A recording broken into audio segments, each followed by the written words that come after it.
Anyway, Pathfinder. Pathfinder, the that's what we're newest here to one. talk about. Pathfinder 2. We played reviewing it the for game. 9 sessions. And we are going to probably be unavailable for roughly the next month. So we figured now's a good time to end our campaign early and review it. We were planning to in a session or two anyways, I think. Yeah, I think it was like one Feels week on or time. Yep. So Pathfinder 2nd Edition is like it is frankly a fantasy tactical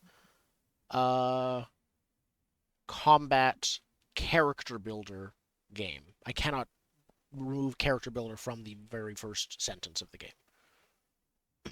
It's a big part of it. It is a character builder, but like realistically, there's only so many things you can build. There's way more options to build that are functional builds. That I would say makes sense. I've built a couple of Pathfinder characters all throughout this, but then I also had to build a fairy barbarian because you have to make a tiny barbarian. But at the same time, as I was building it, I was very much recognizing this is not actually a functional character. It can move. There's bad choices. It's littered with bad choices. It's cool. I built it, but also I couldn't play this. When we get to the you should play this game if section of the review, it's going to be pretty long, I think, compared to most. Yeah. But we played in the Abomination Vault's pre-made adventure, which is what they call it. They call it adventure paths, which was a mega dungeon. It's a 10-floor mega dungeon. We got, I would say, about halfway through the 3rd floor. And there's like 9 floors? There's 10 floors total. Oh, okay. Yep. It's a level 1 to 10 adventure. Yep. So you go through once you get to 10th level once you reach the 10th floor, and then when you beat the 10th floor, you beat the adventure. Yeah. So the review should be colored by the fact that, yes, we played Pathfinder 2, but we also played the Abomination Vaults, which I don't think, starting out, is what a beginner player should play. So Probably. I agree and disagree. If you are a seasoned Pathfinder 1st Edition veteran, and you already are familiar with the with many aspects of Pathfinder 1st Edition, a lot of the same priorities, even if different executions, I think follow through on it. In which case, go ahead. That's, I think, why a lot of the community for Pathfinder 2nd Edition does recommend Abomination Vault so heavily, because it is great if you're coming over from 1st Edition. But if you're coming over from a different game, this is going to be a trial by fire. That feels weird because it is like a Pathfinder specific product, but I guess there's a history of that. What I have heard from one of my friends who is deep into Pathfinder 1st Edition stuff and less interested in 2nd Edition is that Abomination Vaults, being one of the earlier, like they were making this before 2nd Edition had fully released. According to him, so like tertiary source basically, Abomination Vaults, the first 4 floors are overtuned because when the first book released, which is the first 4 floors, they slightly adjusted the proficiency numbers on the PCs and lowered them a bit, and didn't change the monsters in the first book to account for it. That makes a lot of sense. That is what he said. So it's small. Why the wall almost TPK'd us. The wall was ridiculous. I will tell you now that we're there how you were supposed to beat the wall. There's a wisdom built character. Like, I had built appropriately wisdom points, and my will save was not high enough. Like, the best will of the party, and it was not high enough to overcome this one wall. The 2 ways to disable the wall were either to deceive it by pretending not to notice it, or to ward against it, like a sign against the evil eye. Religion or deception. You can't notice it when we're looking around a room and don't know it's there. So warding against the evil eye or playing hard to get. were Yes. the two ways. And even those were difficulty level 22, which is too high. That's crazy. Good, a regular number. Yeah, this is a level 4 hazard, it says. It feels, but if I look up a level 4 difficulty level in the ordinary DC list, this is from the base book, not this Abomination Vaults. Level 4 difficulty should be 19, not 22, which is a significant jump. Like, it goes from 55 to 40, like 40% success chance to 55%. So that's a big deal. Mm. Yeah, so Okay, that's well, For like a level 7 hazard. that fact skews a lot of the problems I had with the adventure path. So yes, Yeah. and that's why I wanted to bring it up here and now, because a lot of the difficulty that we personally experienced, if I would actually like to run this again in the future, I would tweak the numbers. I would lower most of the difficulties by somewhere between 2 and 5.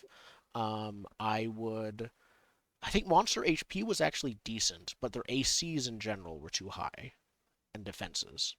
When they got hit, it didn't take many hits to go down. It just was too hard to hit them. mhm. Things like that. And I wonder how much of that is coming from narrative roleplay, where at least I'm used to masks or something like that, where you're always going to hit. It's not that you're incompetent, it's that something else has gone wrong.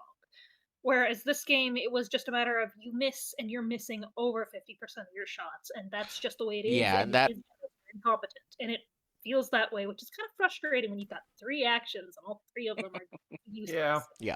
Honestly, I kind of prefer this balance to go way the other way, where it's no, you hit 70% of the shots you take. Mhm. But so do the enemies. They also hit you 70% that's kind of like of the a time. D&D 5th Like- edition type of that's style, the which more I of the actually ratio do like, that- or low-level D&D 5th edition in terms of chances of hits. And Yeah, this I is gonna want be... everyone to be bloody and broken after every fight, like both bad guys and good guys. I want no one to come out well, because that's what like And I a did fight feel that should be. And I did feel like Pathfinder was aiming for us to come out of every fight bloodied. I remembered having discussions saying, okay, yeah, the intention was to heal full after every fight, like rest after every fight. But it's really hard to get into that mindset, even when you are being beaten so bloody by this game. Yeah. So, we should explain a very short bit for those who don't know Pathfinder 2nd Edition much. This is a tactical game. You're played on a grid, you move your tokens around, you have flanking rules, things like that. One thing that I've noticed about it is the type of tactics are very much geared towards, at least in this adventure, it was a lot more about tactics to get a better chance of success on your rolls instead of tactics to manipulate enemy behavior. For instance, when we were trying to lure the something into a tunnel, I can't remember what. The dragon. There's that no we're trying real to attack? action for lure. No, There's it was- real taunt. Yeah. It was the I want to say Murlocs, but they weren't Murlocs. They were like Meyerlocks or something. Morlocks. Morlocks. Yeah. Morlocks. Not Whatever Murlocs. vowel. Yeah. Yeah, there's no rules, as far as I could find, for luring people to go to a certain place. That just full on turns into the GM decides, as far as I'm aware. There weren't really any taunts. So it was really a matter of build your character to make the numbers higher. Yes, you can't Level of control what the enemy does. You can't influence what the enemy does. You instead just do things that will let you, what comes down to, hit them harder and more reliably. Which is certainly a type of tactics, but I think we've played a similar, in some ways, tactics game, Fate of the Norns, which for all of its many flaws, I know Marissa was talking to me about how I did like those tactics better. the 'cause tactics they were like literal like game the tactics were board tactics. combos. This doesn't feel like a combo. I guess that's kind of the thing. Oh yeah, it was combos. You had to pull because of the stone Yeah. pull. Yeah. You had like weird combo tactics. You were Like, but building that combos for yourself. You were building combos as a group when you were layering different things. There could be comboing among a group in D&D Pathfinder. Didn't work that way so much as for us. I think. Yeah. So this is a tactics game, but I don't think it's a, I guess, combo game, if that makes sense. It's not that kind Yeah. of tactics. it's like you were saying. It's not like OSR tactics either, where it's about like problem solving and avoiding fights and figuring out ways to do things and like literally just having a discussion about, all right, how do we get over this pit without dying? Because if we It's- roll, we're going to die. So we need to do whatever we can to avoid rolling the dice. Yeah. Mhm. It's more Um, like this it's- aspect, this doing it in this way with this character, with this build of this character I made, gets me the highest chance of success on this roll. Kind Yeah. of Yeah. tactics. It's more like It's optimization. it's less like trying to think outside of the box and going, how can I organize the box to be as efficient as possible? Yeah. Yeah. Which is a type of tactics, but it's pretty much, in my experience, only that type of tactics. There can sometimes be a bit of OSR stuff in terms of like thinking about how to approach a problem, but that's much more likely to happen in games that are run and created by a GM rather than a pre-made adventure path. Mhm. I feel like that's because Pathfinder wants you to roll. Just quite frankly, the whole game's designed Yes. around you rolling, as Every opposed to other puzzles that are just not like rolls. Yeah. What happens if you mess up? This game has the least amount of empty space in it narratively. Many games, like one of the things for D&D that people talk about is like as a criticism, some people say it, but either way, it is true. Most of the rules are for combat, and there aren't a lot of rules for anything else. That is, that's most of the rules are still for combat in Pathfinder, but pretty much everything around and to do with a dungeon, and often in town, things that you'd want to do, has a specific rule and procedure associated with it. There's very little that you just free play. You want to talk to an NPC? Cool. If you want to get a discount, there are multiple ways to do that and a standard for what that discount will be and things like that. It's there's a system for stealth. There's a system, for relationships and NPC friendliness or hostility. This is an extremely thorough game. Very think what- gamist approach. Yes. I think what drew that home to me the most was looking at the Roll20 condition sheet and realizing that there were probably about 25 different conditions, and they were all different. And they all did different things. But Yeah. It's basically not the just you are same sick. thing. It is have one. Yeah. I think 25 might actually be underselling it potentially. Yeah. I might be. Because they each have their own levels too. Anyway, we build characters in it, and that takes forever, and you can be wrong. That's next on the list, right after tactical play. Character building is so the characters, there are pre-made characters that you can play from that are free to play from Paizo, and as Marissa just demonstrated with her expression there, they are very simple. That is their greatest strength and weakness. Great for an introduction. They will get boring after a session or two, depending on how quick you are to grasp the rest of the rules, because most of them they don't just do one thing really well, but they also do it very No. simply. Also, they don't do it that well. You're right. They don't do it that well either. Though take in mind, this is coming from someone who gets all of their joy from character building and has done multiple characters for no good reason, but because the tools were there, and this game does a really good job of providing you with the That's tools true. to create good characters if that's your thing. Mhm. Yeah. But the I- character building's super fun. I definitely did a bunch of it. I just get real bummed out when I build a character and I'm like, oh, but this would suck. Yeah, I like the idea of like you can kind of build whatever you want, but you also can't really. Right? It depends on the campaign, but in the one as difficult as we went up Combination in, yeah, there's very much a required competence in the one we played. If Well, not you're playing a compared different to adventure path, I was going to say, not even compared to an adventure path. If you build a character that sucks but is fun, and your buddy builds a character that is good, then you can't do anything anymore because, like, who do you gear the campaign towards? Do you gear the campaign down for the character that sucks, so the other character who has good stats, like, rolls through everything?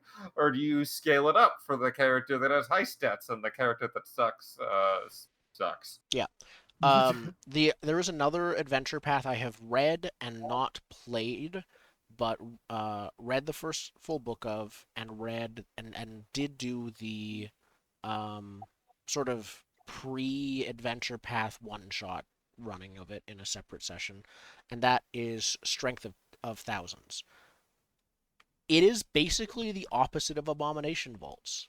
The majority of the first book are skill checks and conversations and free role play and pursue your own stuff. Miniature sandbox, like you're going to school and kind of do classes and pursue research kind of things. With the occasional surprise, like your either assignment that involves combat, but you're expected to be able to deal with it, or surprise ambush combat. But that's instead of this adventure path where it is 95% of it. In that one, it's 15, maybe 20% of the game.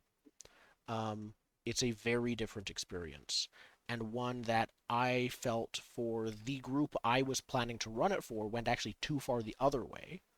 But if you want to try a different approach to Pathfinder than a Mega Dungeon, that is the other one I've heard a lot of recommendations for. That's reassuring that there's ones that are like they care less about that I was stuff. astonished. It Yeah. will be multiple sessions, no combat at all, kind of things. Which is alarming compared to the only combat all the time. Yes, I was alarmed. This was only like a few weeks ago, maybe a month ago, that I read it, and I was very surprised to learn just how extremely different it was compared to this. But here's the real question. Does it have less doors? Doors Slightly are less adventurer's doors. worst Slightly enemy. less doors. Yeah. At one point, there's an we... underwater. They're in a sewer, and you swim under some collapsed rocks. Doesn't count as a door. There's open arches, but they don't have doors in them. So I think there are fewer doors. Most of the places. It's an open world RPG. Open world, no loading zones. Yep. I did have one more character building point. While it does have a lot of options, almost none of the options are like free play options, keeping in line with the actual playing of the game. So compared to like other more story-based systems, there'll be a lot of like free play kind of like character builder options where it gives you room. Yeah, stuff that's about you, gives you room to elaborate on. It doesn't give you so much specificity that you're stuck with like, oh, there's not a specific feat that increases this specific skill in this way. Less story heavy like points, more just like magic or whatever.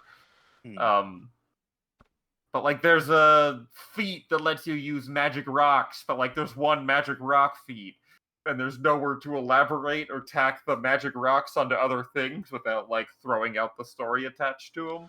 Yeah, I think backgrounds might be the only big story more free play. And also the magic rock feat sucks. The actual feat sucks, which is so upsetting because that's such a cool feat concept. You have magic rocks that can heal, but it sucks. You should just get a regular healer's kit. It's like 100% better. Yeah, I find with the feat stuff, it was almost kind of hard to figure out. Okay, where can I take this? Right, like some of them were kind of obvious. There's like novice, like trap maker, intermediate trap maker, like stuff like that. But Some of them were like, oh, to do this feat, you need this feat and this feat, but it doesn't tell you in those previous 2 feats what those lead to. You need like a Yeah, tech there's yeah, a lot kind of like a tech tree. Yeah. Pathfinder First Edition introduced me to the concept of theory craft, where you build things not because you want to play them, but just to see if your character can do this thing. I feel like there should be at least a month of trial and error of that before you decide on a character. Which is a You good basically thing have to- about this game is there is an official rule for in the base game and in this adventure, respecing your character. Here's how to do it, here's how long it takes, and here's how much money it costs, which I don't think is supposed to be a lot, though it's hard to tell. And Speaking of rules for everything. yeah. So You just talk to Withers, it's like 100 gold.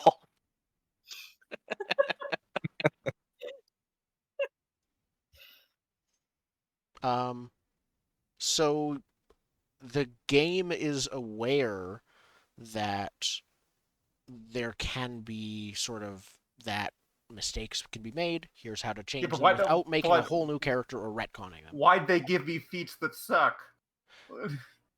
Because they wanted to boast having over 1,000 feats in the game. The feat Like- system is much better than the previous edition for me. True, but I just get real upset when my feet suck. Like, In- I should just yeah. be able to throw a dart in the and pick previous one that'll be edition- good. In the previous edition, I believe they intentionally created feats that sucked. Like they intentionally made bad picks, and then part of the skill was in avoiding those. I don't think I don't have as much experience with looking at the feats as you guys do because I've only made one character. But I don't believe that was the intention in this. Was to make intentionally bad feats that are by design meant to not be taken. A lot of them at lower levels are rather underwhelming, but I think that's just because they are lower level feats. And you should be building on top of them to improve whatever they're allowing you to do. But Which means I'd be a lot more interested, like many campaigns, playing this guy or Pathfinder at a higher level, where you actually have the ability to say, hey, look, I built this character up to level 10, this is how all this stuff interacts. As opposed to where we got, which I think was level 3.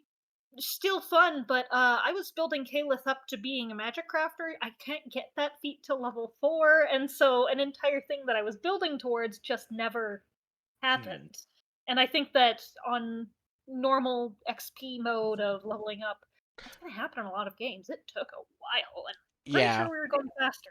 this game progressed at not a glacial pace by D&D and Pathfinder campaign standards, but a glacial pace by indie game standards. Need to level up all the time. If the game's set up to have a bunch of stories, I'm fine not getting a bunch of levels. I don't need to see the numbers tick up and up, but I want to be able to track my progress somehow. When the game Yes. is all about building your character, and if I have built my character into the future, I want to actually get to the point where I can use that build. That I agree with. Yeah, and a yeah, part of I this agree. was we were using the milestone system in our game, so you never got XP for killing anything. So a lot of the time you would find basically no benefit from combat. So Out of curiosity, did you ever do the math to see how much we would have leveled up had we been using the actual XP system? I have not done the math to look at that, but I enough. believe you would be overall a higher level, or at least have more XP than the milestones, if you full cleared everything. Which we did not do. No. But as to how much, I would have to go through. That would take me probably about an hour to do. So I might later. Yeah.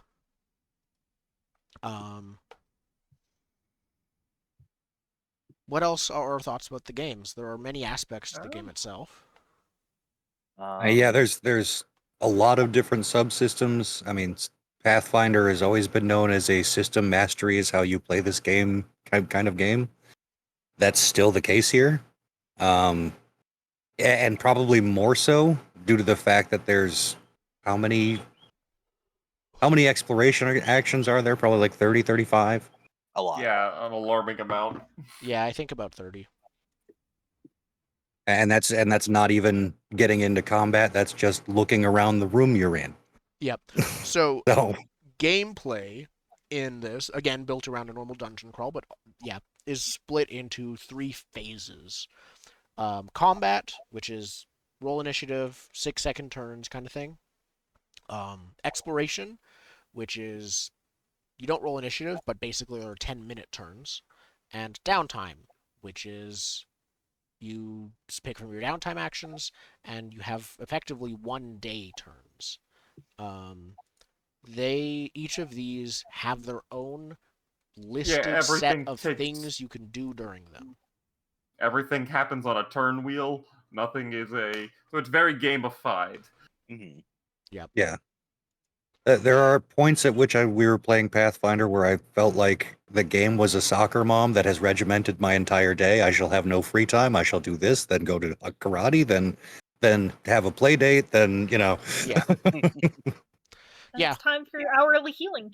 And so if you... This is entirely a negative, because especially if someone, I would say, is nervous about, like, GMing a game and has very little experience running a game, or how to figure out how to fill the time, having a schedule is a perfect solution. Yep. Or it's, let me look at the list to see what's next, y'all. Like, I don't know, but, like, the list does. I made very little GM judgments during this campaign. Very few. Between the adventure path and the rules, where it was usually like, okay, I have a set difficulty, which is usually based on either your level or the encounter level, which is a set difficulty. The adventure path tells me how the monsters behave and how they tend to react to things. I think that almost nothing was an outright surprise to me, except the book reading Morlock Ghoul. There's surprising that was there, but there wasn't much information on how they act when you guys meet them beyond they're friendly. So that was for me to choose how to portray that NPC, for example. Point of order, that is also the NPC we interacted with the most. Exactly. That's Also, true. they were the only initially friendly NPC in the dungeon you encountered at all. Every other NPC who talked was also kind of hostile. Yeah, the closest other one was the contract demon. Contract demon, then there was the Morlock King and the Bug King also. We meet the Bug King? Not the whatever. It was like the Spider-Man. Pixie King. King. The Pixie King. Yeah. Oh, the Pixie Midwit King. of- Yeah, we kidnapped him. So Yeah. He's fine. He's on a farm. Yep. Yeah, the game is very structured. it's what very you said. game. Yeah. Yes. Game is the word. Yeah. One of the things, I mean, because the major comparison you have to compare Pathfinder to is D&D, right? Of Well, course. The history is D&D 3.5. Yeah. It's Pathfinder, still Pathfinder Yeah. 2. relative Yeah. to role-playing games Pathfinder in total, first edition is it's still like a very close cousin to it at this point. Yeah. I would say still a sibling, actually. But it is Mhm. it's a cool concept. Pathfinder 2 is at the same generation as 5e. Yeah. Yeah, it is. Because Pathfinder is the same generation as 4, and then 5e and Oh, Pathfinder it's- are same Pathfinder level 1 is up. like D&D 3.75. Yes, Yeah. but it but I came mean, out like, around the same instead of time as 4, and Yeah, Yeah. it came out around the same time as 4. This came out later than 5th edition, but also it is the same generational split from Yeah. core D&D as And- 5th Yeah. edition. and you do the same things, and there's many same monsters, and honestly, there's the setting has a lot of overlap with. Galarian's better. I agree, Yes. and they are branching it out further and further, just like the game itself. But it's still. It's one of those things where, like, it's two celestial bodies that are still very close together, even if they're slowly continuing to drift apart. Yeah.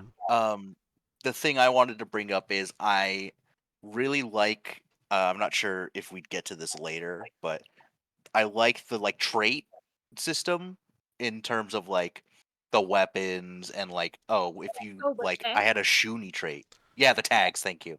For how gamey this game is, it's extremely good at that specific type of play, in terms of presentation, and parts of the game aren't easy to understand, but they are as easy to understand as they can be, and Yeah. they are. It's very well polished in terms of presentation. I think I really would have liked a big glossary, though, just saying, here's the tag, type it in, here's what it means. Because I still, after this many times, didn't get into my head that I need to always check the tags. I still Because occasionally they Let's- come with some I serious. just want to play. I just want to play Kingmaker. Like when I play Pathfinder, There is second like edition Kingmaker.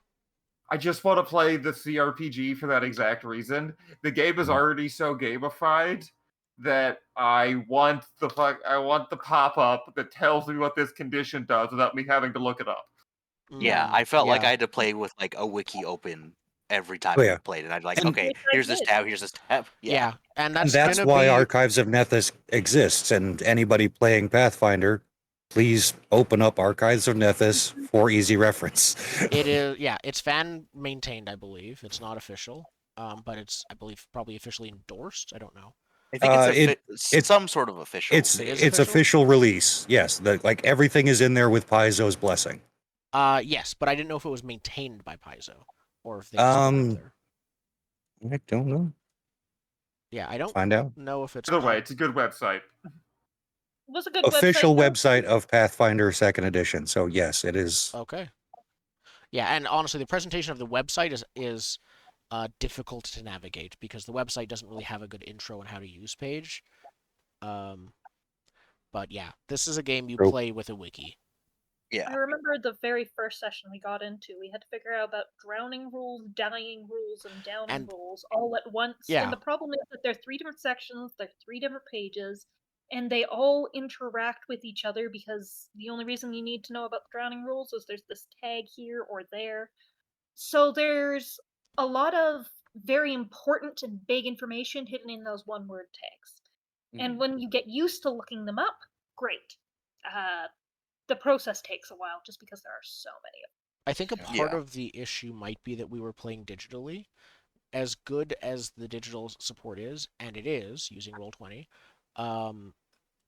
in the physical version of the game, the tags are presented in like colorful squares with like a background square with white text on top. It's a lot more apparent than some of the things here are just like text in bold or italic and things like that. So part of it is the tags might not be given as much attention visually in a lot of the mediums we're using. Yeah. Not sure.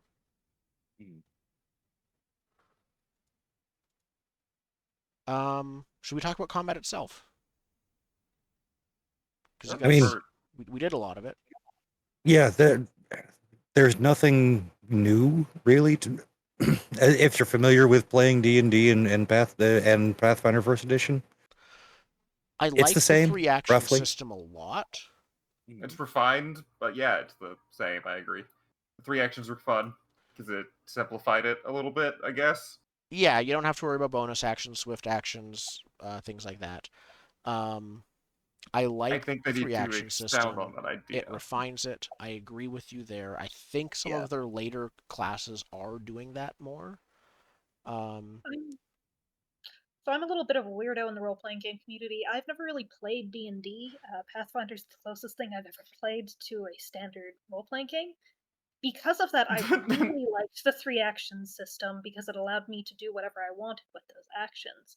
But I took that into very careful account when building my characters because I was worried about being a spellcaster where I'd always have 2 action spell, 1 action to do something else.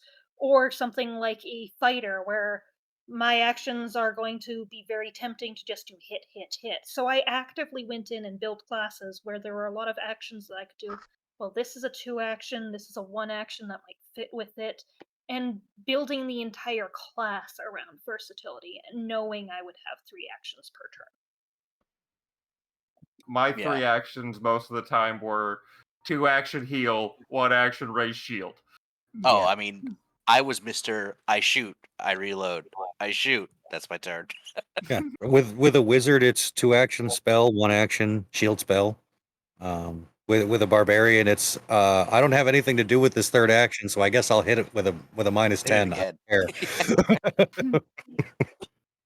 And there are some classes that can avoid that trap. The 2 I found so far, the Kineticist and the Magnus, were pretty good at it. Debated with the Alchemist, though I haven't played enough. But yeah, some classes inherently escape that trap better than others. And Yeah, the clerics Kineticist is came still out like lame. last month, right? It's like the brand new class. So Yeah. uh, Apparently, a lot of people are hyping it up as the thing that is the spellcaster that is fun to play. For one of the issues I have heard about the spellcaster discussion is that a lot of the time spellcasters in Pathfinder 2nd Edition are primarily best at support until the Kineticist came out. Yeah, I think they took the rightful criticism of wizards and spellcasters were way too powerful in 1st edition. They clearly outpaced any martial character, and they went a little bit too far to the other side. They made it so it's usually difficult to deal competitive direct damage with most spellcasters. Because it's 2 actions for every spell. So. 2 actions for every spell, and the spell That's really the deals- big thing. Yeah. That's the biggest bit right there. You're I think Yeah, the big working thing in I would prefer would be spells having variable action costs. Not just like per spell, but like some spells are 1 action, some spells are 3 action. Magic missiles and like heal are the only 2 we encountered, really. Yeah, I wanted more of that, because those spells were the most interesting, where it's like 1 spell, 3 layers. Yeah, You or had just a little each bit spell is choices. like this, like the shield, more things like the shield cantrip, where it's like 1 action, raise shield, other things like that were different spells without having to make up 3 versions of each level of spell, but just have like Some more some piecemeal spells that are spells. 1 action spells, some spells that are 3 action spells. Maybe give me a cantrip that's 1 action. yeah, Yeah, I Please don't and thank understand. you. Yeah, there should be at least like prestidigitation. I think should be a 1 action cantrip because it's I mean, it's like- not effectively doing anything in combat. Yeah, like a prestidigitation should be 1 action. Shocking grasp should be 1 action. Like some of the higher damage cantrips, I agree, should be 2 actions just for Yeah, balance electric sake. arc is great for a 2 action spell. You can hit Yeah. 2 people with it, so it's Yeah. 2 Yeah. actions. It's perfect. Mhm. But like shocking grasp should be 1 action. Ray of Frost Punch doesn't him with need your to be 2 electric actions, fist. for example. I mean, I think the reason that they probably aren't making it 2 actions is because if they made it 1 action, they aren't getting the multiple attack penalty. Spells most of the time, I don't think have I think the attack. ranged, a lot of Spell spell attack attacks do rolls count as still it. get the penalty. Okay, But they I do agree with you in part. I think you could just do something like you can't cast the same spell twice in the same turn or something like that. Mhm. Because you already can't do that with most spells costing 2 actions. And you can also just say you can't cast more than 1 cantrip on your turn. Yeah, that that's fixes fair. it. Keep the mana to keep the spell, because that would be the real damage that you, instead of casting a spell that cost spell slots, you just cast. A I 1 cast action Firebolt can- 3 times in a row, and that's Yeah. 70% of Fireball damage. Yeah. So See, now I I'm burned the goblin. So like, just Now to I'm fix thinking- that problem, I understand that's like a thing they actively want to avoid, because that would be unfair. Like you can cast 1 cantrip a turn; it doesn't matter the situation. now I'm thinking of a blood mage class where you can just sacrifice your health for that 2nd action. Get that 2nd cantrip off if it comes out of your blood. That would be a good class. Yep. Yep, a bigger glass cannon. All right. A leaky glass cannon. Yeah. So yeah, the 3 action system, it is a refinement, and I do prefer it to the other D&D and Pathfinder stuff in the past. Like, I don't want to have to mess with which type of actions have I used this turn. It's a lot cleaner. Yeah. There's more they Arguably, can I like do with 1. it. Yeah. Arguably, 1 action's a fun system too. That Yes. does one thing and then you go back around. That's also good. It can As long be. as move isn't a one in thing. OSR, Yeah. move one. most Move GMs one- I've move played is with one. you do one thing and move, and maybe they even added a third thing sometimes, like because I've done one. unless it's I've done clearly move. defined, a lot of players will tend to push the GMs on what they can do with that one action. Wasn't Numenera like that? It was one action per turn, something like that. It was very Yeah, like it was either move or hit. Yeah. Unless you had like a special thing. Yes, I think one of you had that. And while I It liked just makes the, it feel like it goes so much faster that way. while I liked the 3-action system, it was a little bit punishing just in what counted as an action. Like I remember the example of drinking potion. It's one action to get a potion out of your pack, second action to drink it. There's 2 actions in your 3-action turn. You're not down, but you're still dead because you haven't had a chance to move away or anything. So because of how very specified, like, nope, that counts as an interact, that counts as an interact, that counts as an interact, it could feel like it was kicking you while you were down, very specifically, especially if you actually went. Talking The about monst- moving away, you know what bothered me probably the most about combat is that some monsters could have an attack of opportunity. No way of knowing walking into it which ones do. Yeah. Only one monster that you fought had one. And it used it to great effect, but only one monster that you fought, I think, had one. Yeah. I kind of like attack of opportunity being a special thing because of 2 reasons. One, it lets you be a lot more mobile as the fights themselves. You move It also around a gives lot more. fighters a cool advantage. And fighters have it, and fighters can really use it if you have a PC that's a fighter. Which I think makes fighters seem so much more cool as an option to pick as a class in general.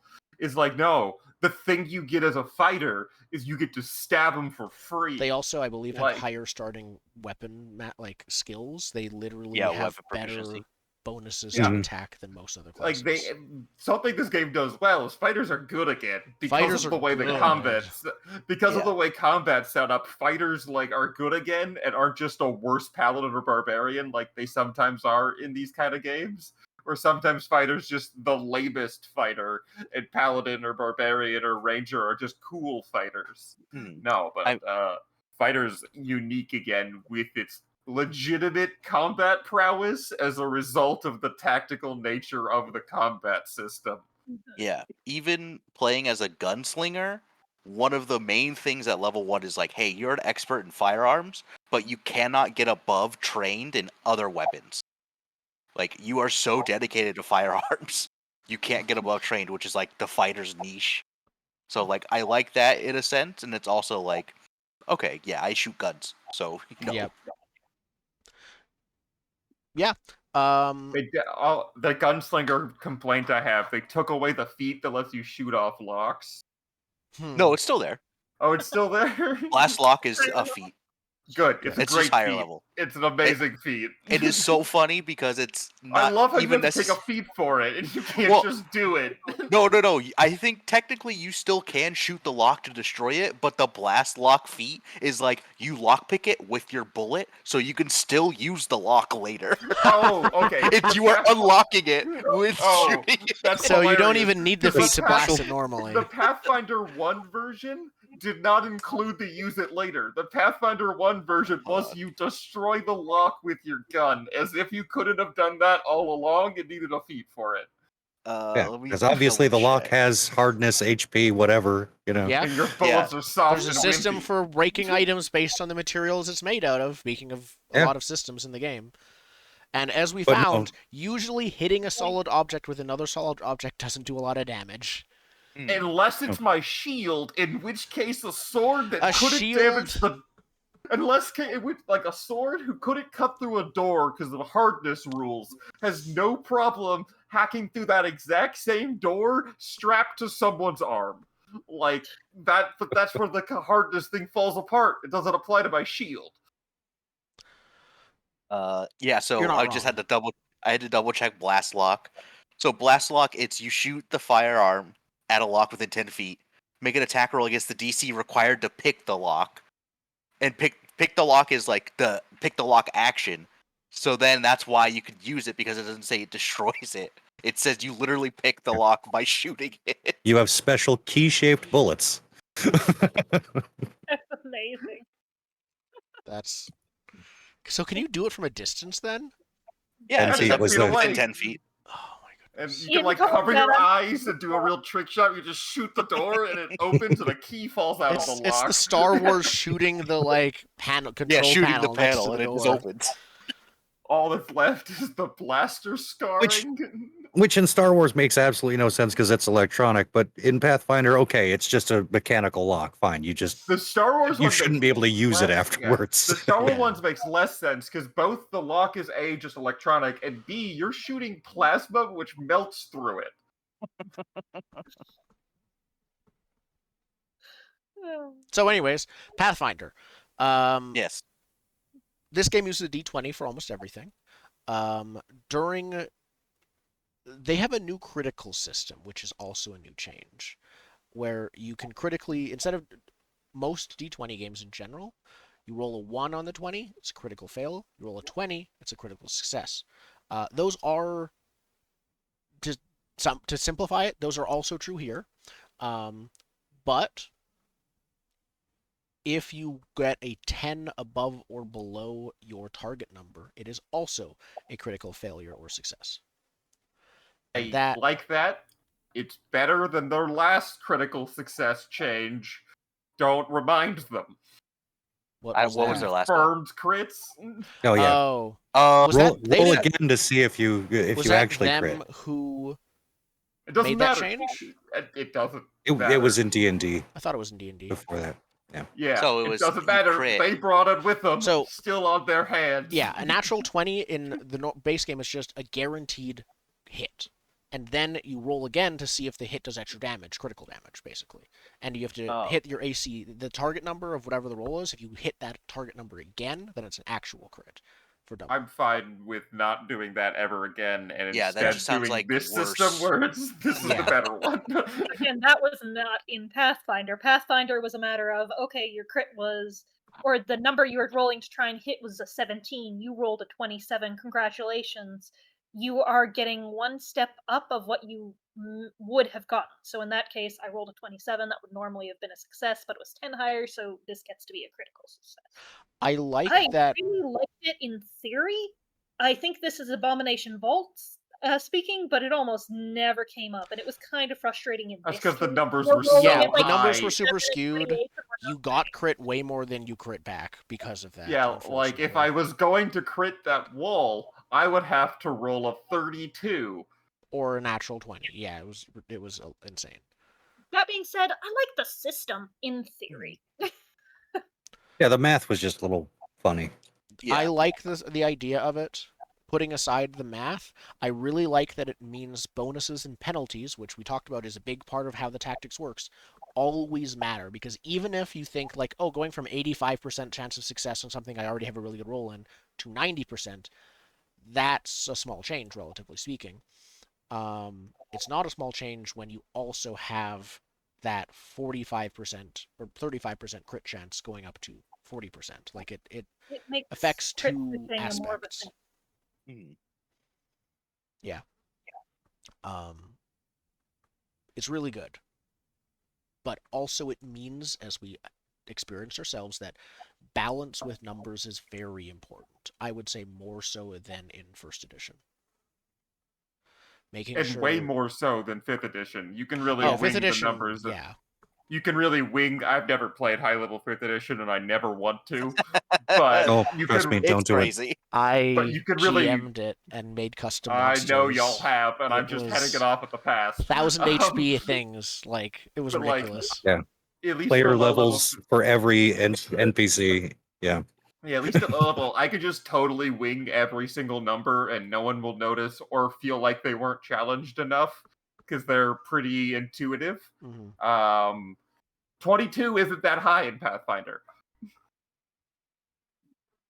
No. for a DC. It's not that high. It's legitimately not. The numbers get really big, really fast. Every time Yeah. you level up, all of your important numbers go up by 1. That's the But simple your bad version of guys it. also go up by like 1.5. Yeah. Well, that's because of the difficulty we were playing.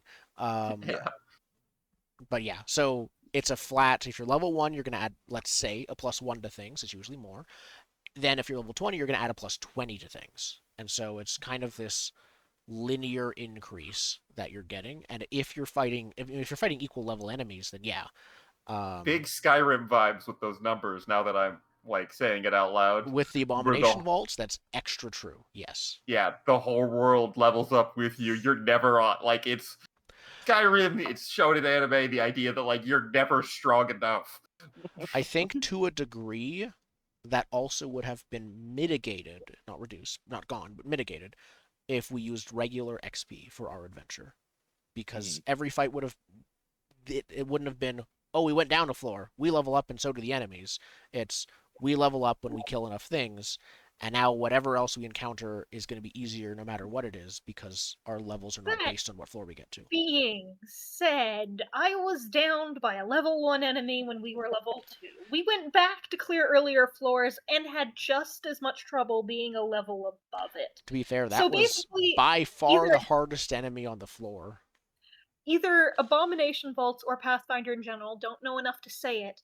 It's just not a power fantasy game. True. It's a little bit of column A, a little bit of column B. Like, Abomination Vaults definitely plays a part, but like, I have played other Pathfinder 2, I played the playtest. It's not just Abomination Vaults, the numbers are just big. Like, even if you play more sandbox freeform with the GM not running a thing, the numbers are just big. Because you're going to pull monsters out of the book, you're going to pull traps out of the book, and numbers are big.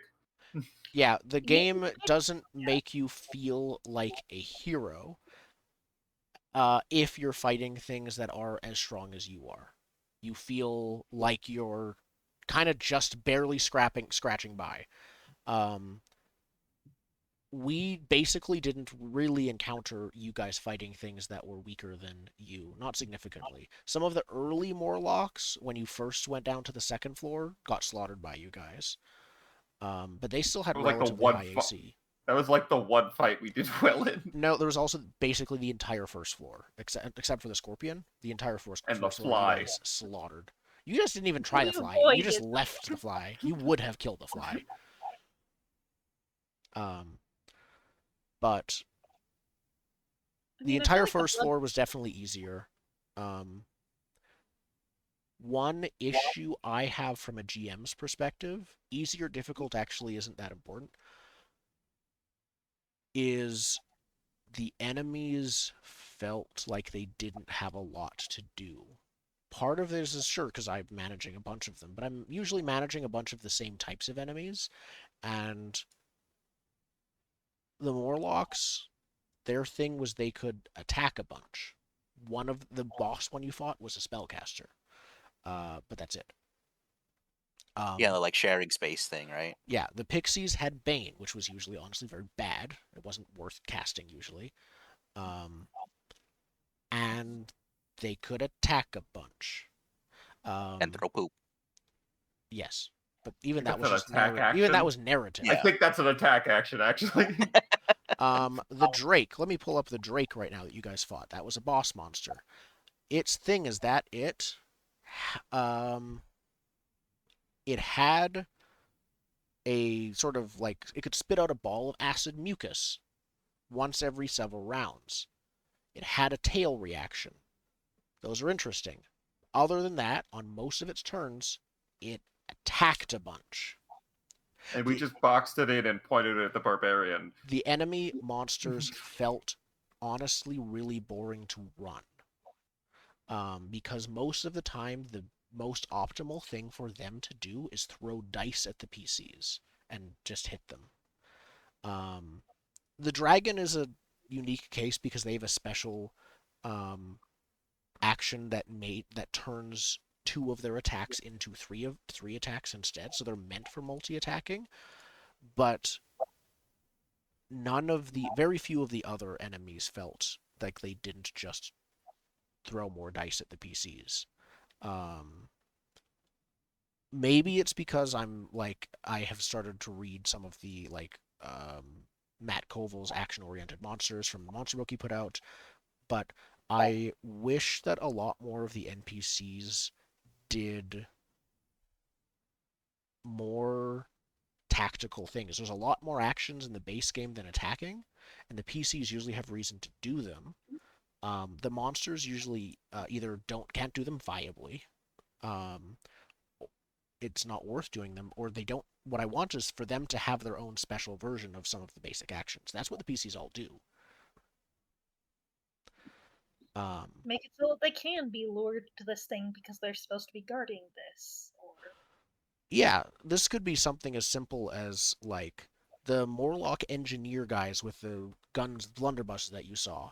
Make it so they have like just two even types of ammo they could shoot with one a effect A and effect B.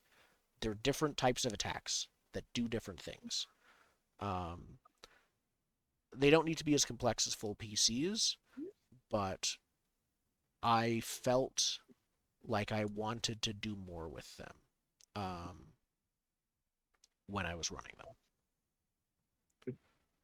From the player side of that, yes, it makes narrative sense for this to happen, but like a ton of damage plus a condition on top of that, that's probably going to get worse as the fight goes on from one attack.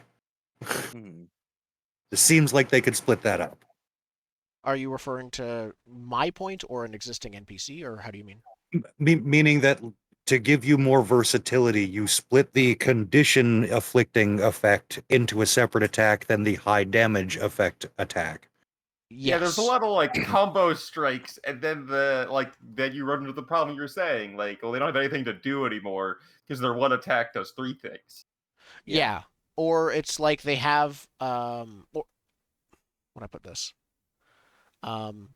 Monsters rarely had things that took multiple actions for them to do. So they always used all 3 of their actions, and usually it was move, attack, attack. The dream spiders with hallucinogenic venom, that's a neat effect, but that just happened when they attacked. The spider, what is he called? The Mimnivix, the spider farmer guy. He was interesting because he lured you guys into some traps. Once the traps were used, and the traps themselves were the most boring type of attacks. It was an attack. The traps were just an attack roll, and other than that, the spider himself most of the time could just attack. There's some stuff for detecting people who touch his webs. There's some stuff for trapping people and immobilizing them. But the detecting doesn't do anything when we just walk into the room. Yeah. Yeah. So there's some...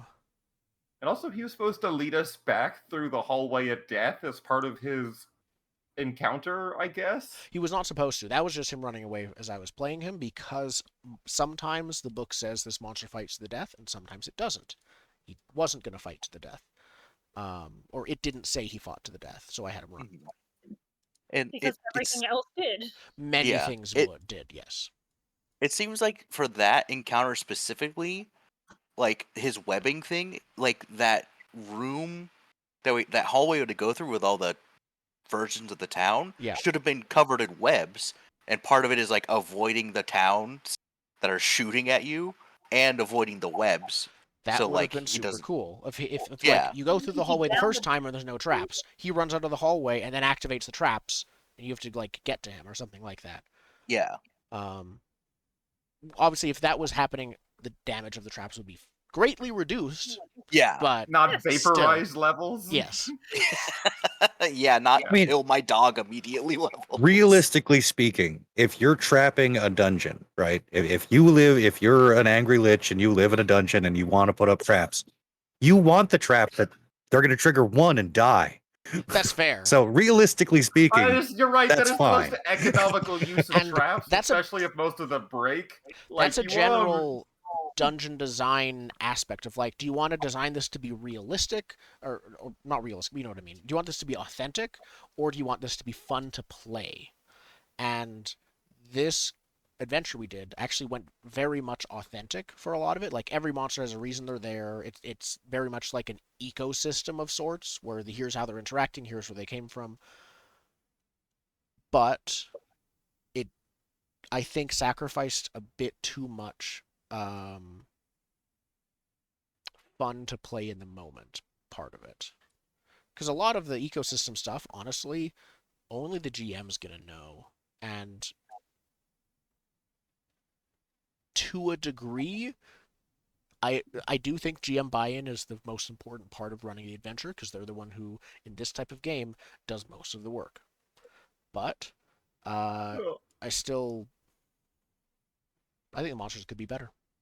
Yeah, I just find it very funny how, like, the pixies are like, oh, those Morlocks kicked us out of our level, and then we go fight the Morlocks, and like, oh, those dang ghouls kicked us out of our level, and it's like, Yep. how far down does this go? goes The all the way ghouls is down. actually where it ends. The ghouls were there for a while.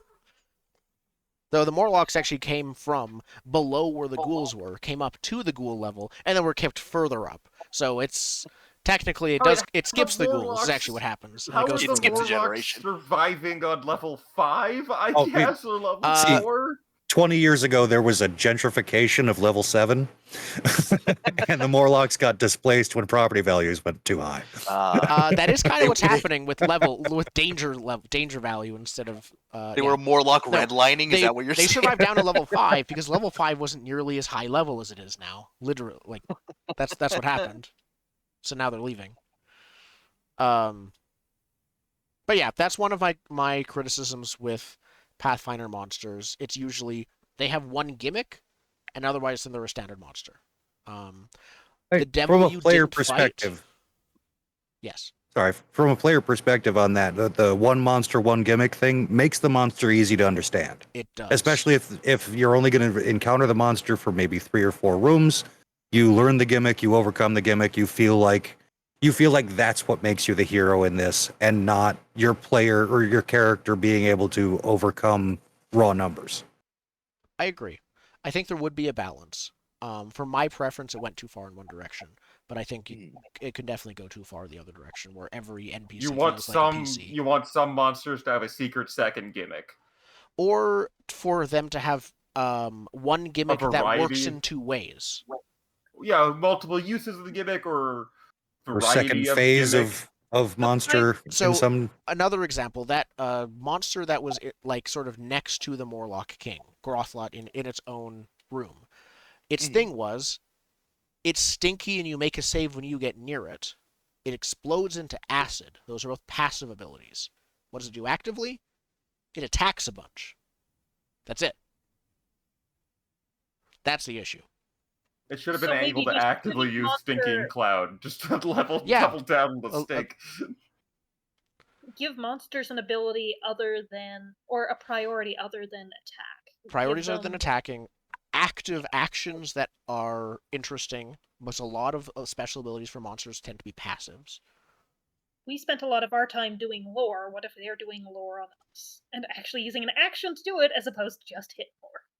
Yeah, I think also with the Morlock example, there's like, oh, they wanted us to join their cult or something, and they had prisoners, but like during the whole fight, there's like, all right, you're just gonna sit there, prisoners. Like maybe they try to sacrifice them to do something. Yeah, even so, them moving the prisoners was me after, because the book just said, okay, the prisoners are going to stay there, but you've literally wiped out half their forces and they know that someone came in. So I decided, okay, they're going to react to that and consolidate down from the prison and move the prisoners into the throne room. Yeah. Are we on to class? I think we can go on to class. Yeah. We haven't talked about items and treasure, skills and lore. Let's do skills and lore, actually, because we talked about that just now a bit with lore. Yeah, the treasure's kind of honestly whatever. It's standard. It's standard and annoyingly disposable. Yeah. And very specific.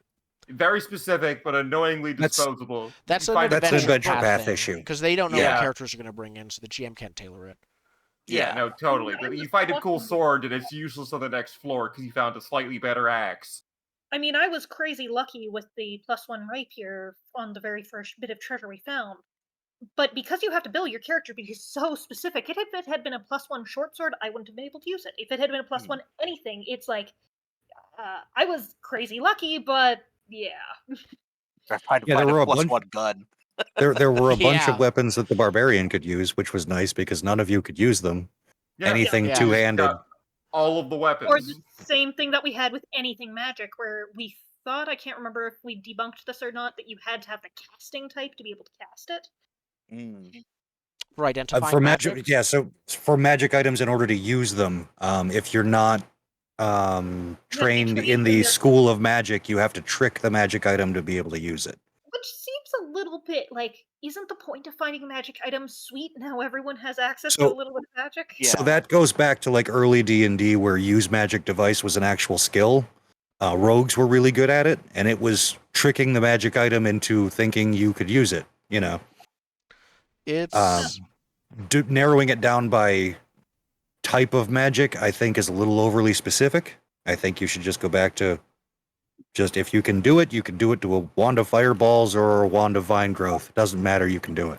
Weird saying, look, we got a wand of healing. Okay, better give it to the healer because that's Yeah. not going to solve any of our problems if we need a wand of healing. Yeah, it to me it makes it seem like I'm thinking of it more in like the lore of the world, right? So why would you make a wand of healing for someone who can already cast healing spells, yeah. right? And then like having to trick the items, like, okay, is there like sentience to these items that we don't know about? Like my brain just goes in a weird Well, direction. it's less like convincing it to work for you and more being able to channel the magic that's coming out of it. Mm, Like think Yeah. of it in that respect. yeah, Like- I mean, this is where Either way, it led to weird interactions with items where it's like, yeah, and also like items you pick up that you never use. Like I never once used my trip fang because tripping is so hard of an action to accomplish if you're not specifically built to trip people. yeah. Mhm. I was gonna say with the magic item thing, it makes me think to Numenera, where if you build the world around like, yeah, this is like technology, you need to figure out how to press the button to do the magic, right? That'd make more sense. But it occupies a different space in my brain that I don't think of when I think of like Pathfinder or D&D. Yeah. How were the general other items beyond magic items? Like equipment in general. How did like armor, I mean, there's- the inventory There's and a bulk lot system? to keep It didn't track matter. of. There's a bit too Bulk much. system was a Yeah. pain. It didn't matter. You pick the one that exists best for your build, and like that's it. You know, it's not Well- because it's cool or has a fun story bit. It's just mean, I need there's- to have the best armor possible. There's a lot of like ancillary little items that are helpful conditionally, like air bladders and things like that that allow you to breathe underwater and things of that nature. Too many is probably my problem There's because a you lot. can't. So figuring out your loadout, you need to be able to scry where you're going before you buy what you need. Yeah. Yeah. Yeah, because also one of the major problems that I had, because I was not a very high strength character, is I can't carry a lot, but like most of my inventory was like, oh, here's the thieves' tools, here's the repair kit, here's like the kits I need to do stuff. They take most of my inventory. It's like, okay, well then I have a gun and bullets, and that's it, right? Like I can't Well, carry much else. That's a way of either pigeonholing or limiting what your character can do, right? Because you were very good at killing things. Like When I bar hit none, them, you were probably the best Yeah. thing to use to kill something. So yeah, you shouldn't be able to carry a bunch of other stuff that makes you good at everything else because then the other Mhm. players don't get to do anything. Yeah, that You is know. fair. Do you think the inventory system and the limitations thereof let you make interesting choices? No.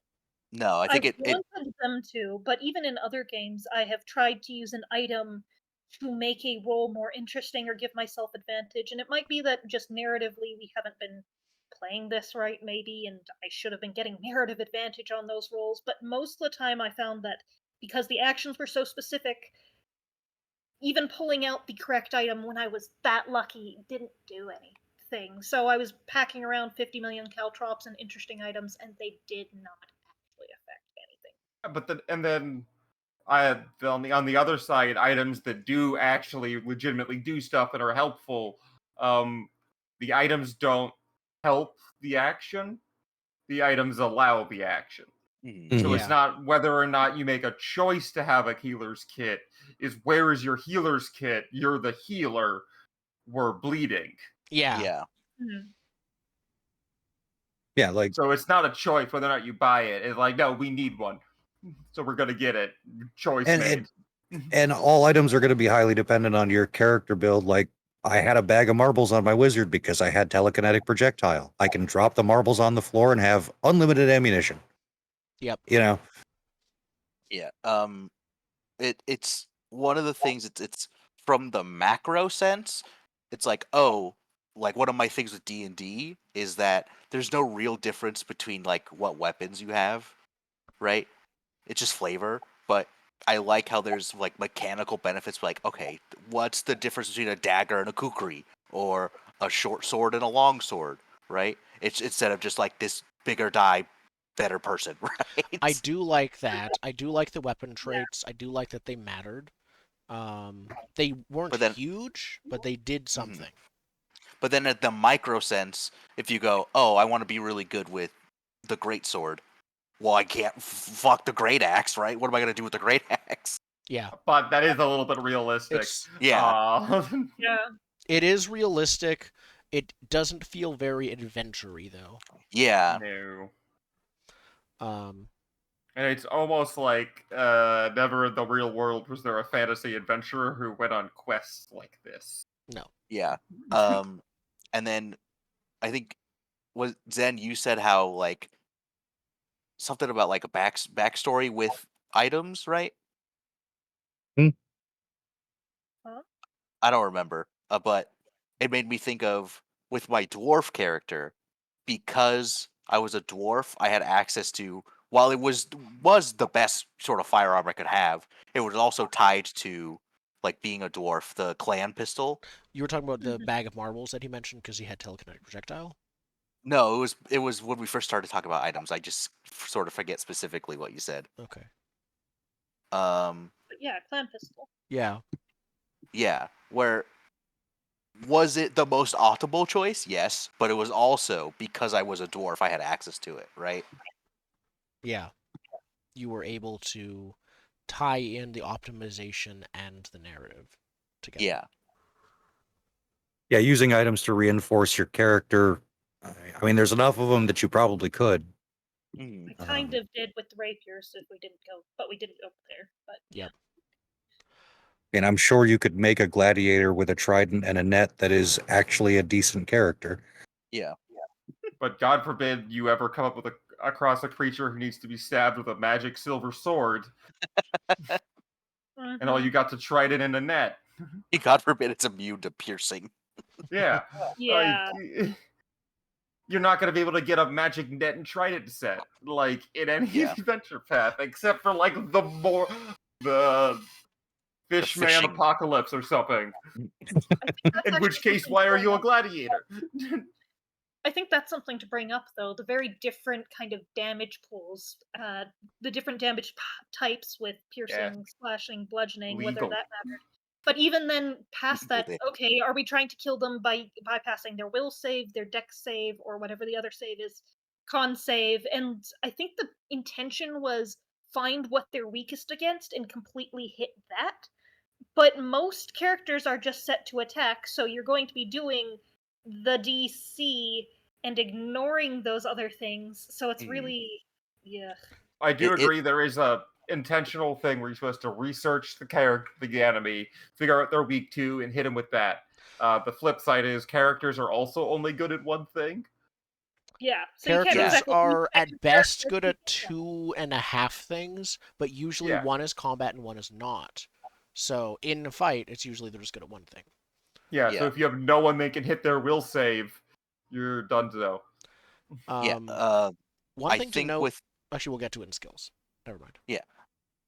actually this might be a good segue because with like character classes that have been released post sort of like launch, right? I feel like Gunslinger starts to sort of go into this realm of like your skills that are good in outside of combat can still be used in combat, right? Like the Yeah, you have the like deception thing. deception stuff. You have, I think you can also do a few other types depending on what route you went, right? Yeah, I went more deception route because you could also intimidate, but I didn't want to intimidate because we had intimidation Yeah. long, so I just went deception instead, and then built the feat that's like, hey, you could just take a 10. Yeah. I can say that was true or I found that to be true for kineticist as well. I know, Indigo, your cleric tried to do that with intimidation.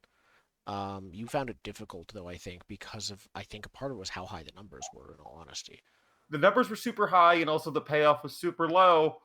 Afeared going away for the entire fight after you do it once. Like, worst case scenario, it does nothing, you wasted an action. Best case scenario, they get a -1 for one turn, and no, you cannot reapply the condition. Mm-hmm. Yeah, it felt very weak. So, Yeah. like, it's a lot of payoff. That should have been where the combo system comes in, where two players can intimidate. One starts it off, the other one has an easier DC to get it to a higher level. Yeah, like making them have an affliction, right? Or a Yeah. condition, like you just tick up their condition. It gives them a condition, but like it goes away after one turn. But which is fine. I'd be fine with the condition going away after one turn if the condition did more than Just a it's a -1. -1, but they have a plus Yeah. 27. So Yeah, good luck. That -1 didn't really affect the Didn't do a outcome lot. much. Yeah. That 5% reduction on the dice roll does very little when most of the points on the roll come from the bonus Yeah. and not the die. They only had to roll a 3 to hit you. Yep. Oh no, they rolled a 4 and they still hit. yeah. Yep. And I had a I think big that's shield part of the too, reason I and went armor. Like I wasn't easy to hit. Oh, You weren't. No, it's the numbers definitely were weird, and I will be tweaking those when I run this again. Hopefully when. Yeah, that's honestly why I sort of abandoned the wizard a little bit, because the saves that were triggered by the spells, they always saved. yeah. So Dex is Dex is a large number of creatures' highest saves I found in this dungeon. Because they have and to it might avoid all be these in general. fireballs. so The high. Galarian has trained them. If Yeah. you are slow, you get burnt by wizards. Like if I just pull up normal it's just Morlock, natural selection at this point. Wizards have been around long Yeah. enough to kill all the slow shit. normal ordinary Morlock, again, this is before I would nerf them. Their saves are 7 for fort, 11 for reflex, and 9 for will. All these are high. These are like a level 2 character. Like this is like a level 2 bad guy. And it is a level these 2 bad guy, yeah. That is what Yeah, level they and were. these saves are like insane. Like I didn't have a plus 11 at level 3. And So an at level additional- 2, the DC was 18 for the spells. Yeah, so So- the weakest one would They have had to been roll a plus 7. So they would have Yeah. had a 55% chance of failure at its weakest. And they have a +2 on top of all of those if they're saving against disease and poison. So it's a fort save is probably what those would be, which means that 7 would actually be a 9-2. I'm just trying to see my level 3, what Kalis was for comparison as a dex-based character. There we go. I think you were on 16. I think. I don't think so. Okay. A reflex save? That would be really high. So for saving throws as a dex-based character at level 3, I had fort 7, reflex 9, will 7. Yeah. So that level 2 It's night and character day. beat me in at least 2 of those already. It Yeah, was and- better or Better. tied in every way compared to you. I thought you meant your save DC for your spells, not. No, sorry. The Magus was specifically never aimed for spell DCs because I only got to use it on spell strikes if I had an attack roll. So, yeah, as a wizard, the Magus is geared towards, no, don't you dare use those spell DC rolls. Yep. And Fair. so, yeah, that's kind of the issue is we already talked about this, but the enemies, at least in Abomination Vaults, were too strong for their level. And that could just be because it's like one of the first adventure paths they put out. Because I know when we played Curse of Strahd for our other group, we were having some issues with that of like not knowing how like the power level sort of was. Oh yeah, That's one of the features of Curse of Strahd, which I don't think is a Yeah. bad thing. But one of the issues is that it's that. Plus, most things will just kill. Aren't without some tweaking that I did a lot of the time. A lot of the things are just like, oh yeah, and it'll just try and kill you when they see you. Yeah. Like, do you want to fight 3 hags at level 2? Go ahead. Right? Yeah, Curse of Strahd was very much built on the players are going to have to run away once they find out stuff is too strong, and Yeah. the current gaming philosophy is not that. Yeah. Running away feel is like that fine, might but have- running away doesn't work when you're in a dungeon and your only Yeah. objective is to go down. I feel like that might have been the intent, though, behind this Abomination Vaults as well, because as mentioned, it felt like the enemies are meant to leave, research enemy, come back, fight enemy for real. It's just that's not fun, especially not when your goal really is go down, go past enemy. Every encounter, Yeah. I don't want So- to leave. Your only So we're gonna keep opening doors until the elf dies. Then we're gonna go back and find out why they died. Yeah. It's almost, now that you say it like that, Marissa, it's almost like you can do Pathfinder 2 like that as like a Witcher game, right? Where you go, okay, there's weird monster in town. Let's go find monster, do a little bit of a fighting, and then leave, and then we'll research what the fuck is that. Kind of. One, to me, big missing element in this game is the recall knowledge check assumes you're recalling from memory. There are no rules for research that are in the base game. There's an optional rule for research, which I talked about with Sen. However, it is specifically built for research with a time limit, not for normal research. Mhm. If I was to house rule top of my head, pay gold to research. That is a guaranteed. You do it, it counts as a success. You pay it one amount for normal success, one amount for critical success, and maybe a lesser amount for like an actual chance of success, like a 50-50 chance or something. Yeah, and it costs you downtime. And it costs you downtime, and it costs you gold, and it just happens because then instead of having to make a roll that you can then re-roll later if you know that it failed, you just get what you're looking for. Well, other lore than- rolls, you weren't supposed to know if they failed because they were supposed to be blind rolls, but In this case, I would make it so you probably, if it was a research thing, you would. This is purely house rule stuff, but Can we address the blind rules when we? I don't was think we gonna. I have was in yet. the GM section. I But hate it. Was it? There I hate him are so much. so many secret roles in this game. Secret roles are I roll for the PC who's doing the thing. If a PC is rolling to see what they know, I roll for that. If a PC is rolling to see if they spot anything, I roll for that, and I tell them what they think. The PCs never, you guys as players, never got the opportunity to know different things than your character did. Which actually I get do on the like coal, but also it's real lame. I want to roll the dice. Yeah, I like that in theory, but it's very much hard to do in real life. And Yeah. it leans itself to like CRPG stuff, right? Like CRPG again, stuff and like Baldur's Gate gameists, like 3. optimizers, and again, it's kind of it's like it's intentionally feels to me like it's designed to not allow the type of player, a certain subset of the type of player who really likes this game, who is the type of player who feasibly can't separate character and player knowledge, the type of player who was like pushing for success. It makes it so the game doesn't allow issues because of that type of behavior by not enabling it in the first place. Mhm. I would recommend checking with your group, and if you think anyone would have an issue separating character and player knowledge, then sure, go ahead with it. Other than that, remove pretty much all the secret roles. Yeah, I think the better way to do it is honestly, I think the 5e way with like passive perception. You just have like you're passively this stealthy, or you passively know this amount of stuff, which isn't as rewarding because it's you could gamify it, but I think that's the only way you can do it on a tabletop effectively. I'm not Well- against it, but it depends on what situations. For some situations, yes, and for some, I would say no.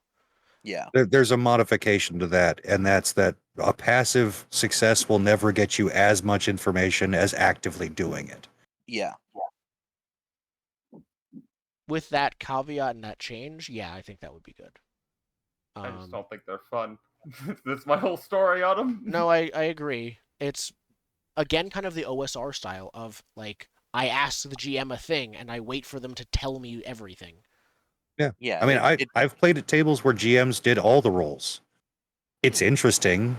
It's nowhere near as fun. No, It's fun, It's more and like participating in a theater performance. Yeah. To be honest, the GMs that want to roll all the dice, in my personal experience, aren't the GMs I want to play with again. True, because they're not- rolling dice and telling you a number that's not necessarily the number. Like, well, I don't know, or like just the kind of people I've played with that have used that style of dice rolling where they roll everything. It's just like they're a little bit controlling over the whole game. That if I'm not playing their story, it's not interesting to them. So they're rolling all the dice. What were you going to say, Marissa? As a little bit of a counterpoint, thank you. While I found it really inconvenient doing blind rolls, especially here, just digitally, I actually did like them. I really liked, especially the feat dubious knowledge that said, hey, even if you fail, like, here's your 2 things. I liked the fact that, okay, this perception check, I don't know if I succeeded and there just wasn't anything here, or if I failed and there didn't. That was something that was kind of fun to me because it let me have the never being completely certain that I had done it. That being said, in my Munchkin mind, that meant that I wanted to go around, like, perception checking every single room, even on the 3rd, 4th pass through it. So, Based on Spencer's reaction, I feel like he did not like that at all. Dubious mind is terrible to GM for. It's Dubious like mind. a fake So pig. I will share some things that I prepped for Dubious Mind, and then forgot I prepped about it because we had weeks before the next session, so I couldn't rely on them. So I had, for example, that devil you listed, I had 4 true things. I pre-wrote 4 potential true things, which is like what type of devil it is, a barbasus, how devils work, often bound by contracts, so they follow to the very letter. Wounds they inflict resist healing magic, resulting in tremendous blood loss was another one. Which that was actually when you, in the game, recalled knowledge about that. I gave you a false thing about that. And they can use the spines of their beard, yes, it's a thing, as a close-range weapon, which can inflict a strength-sapping disease. Those are the 4 true things I prepped.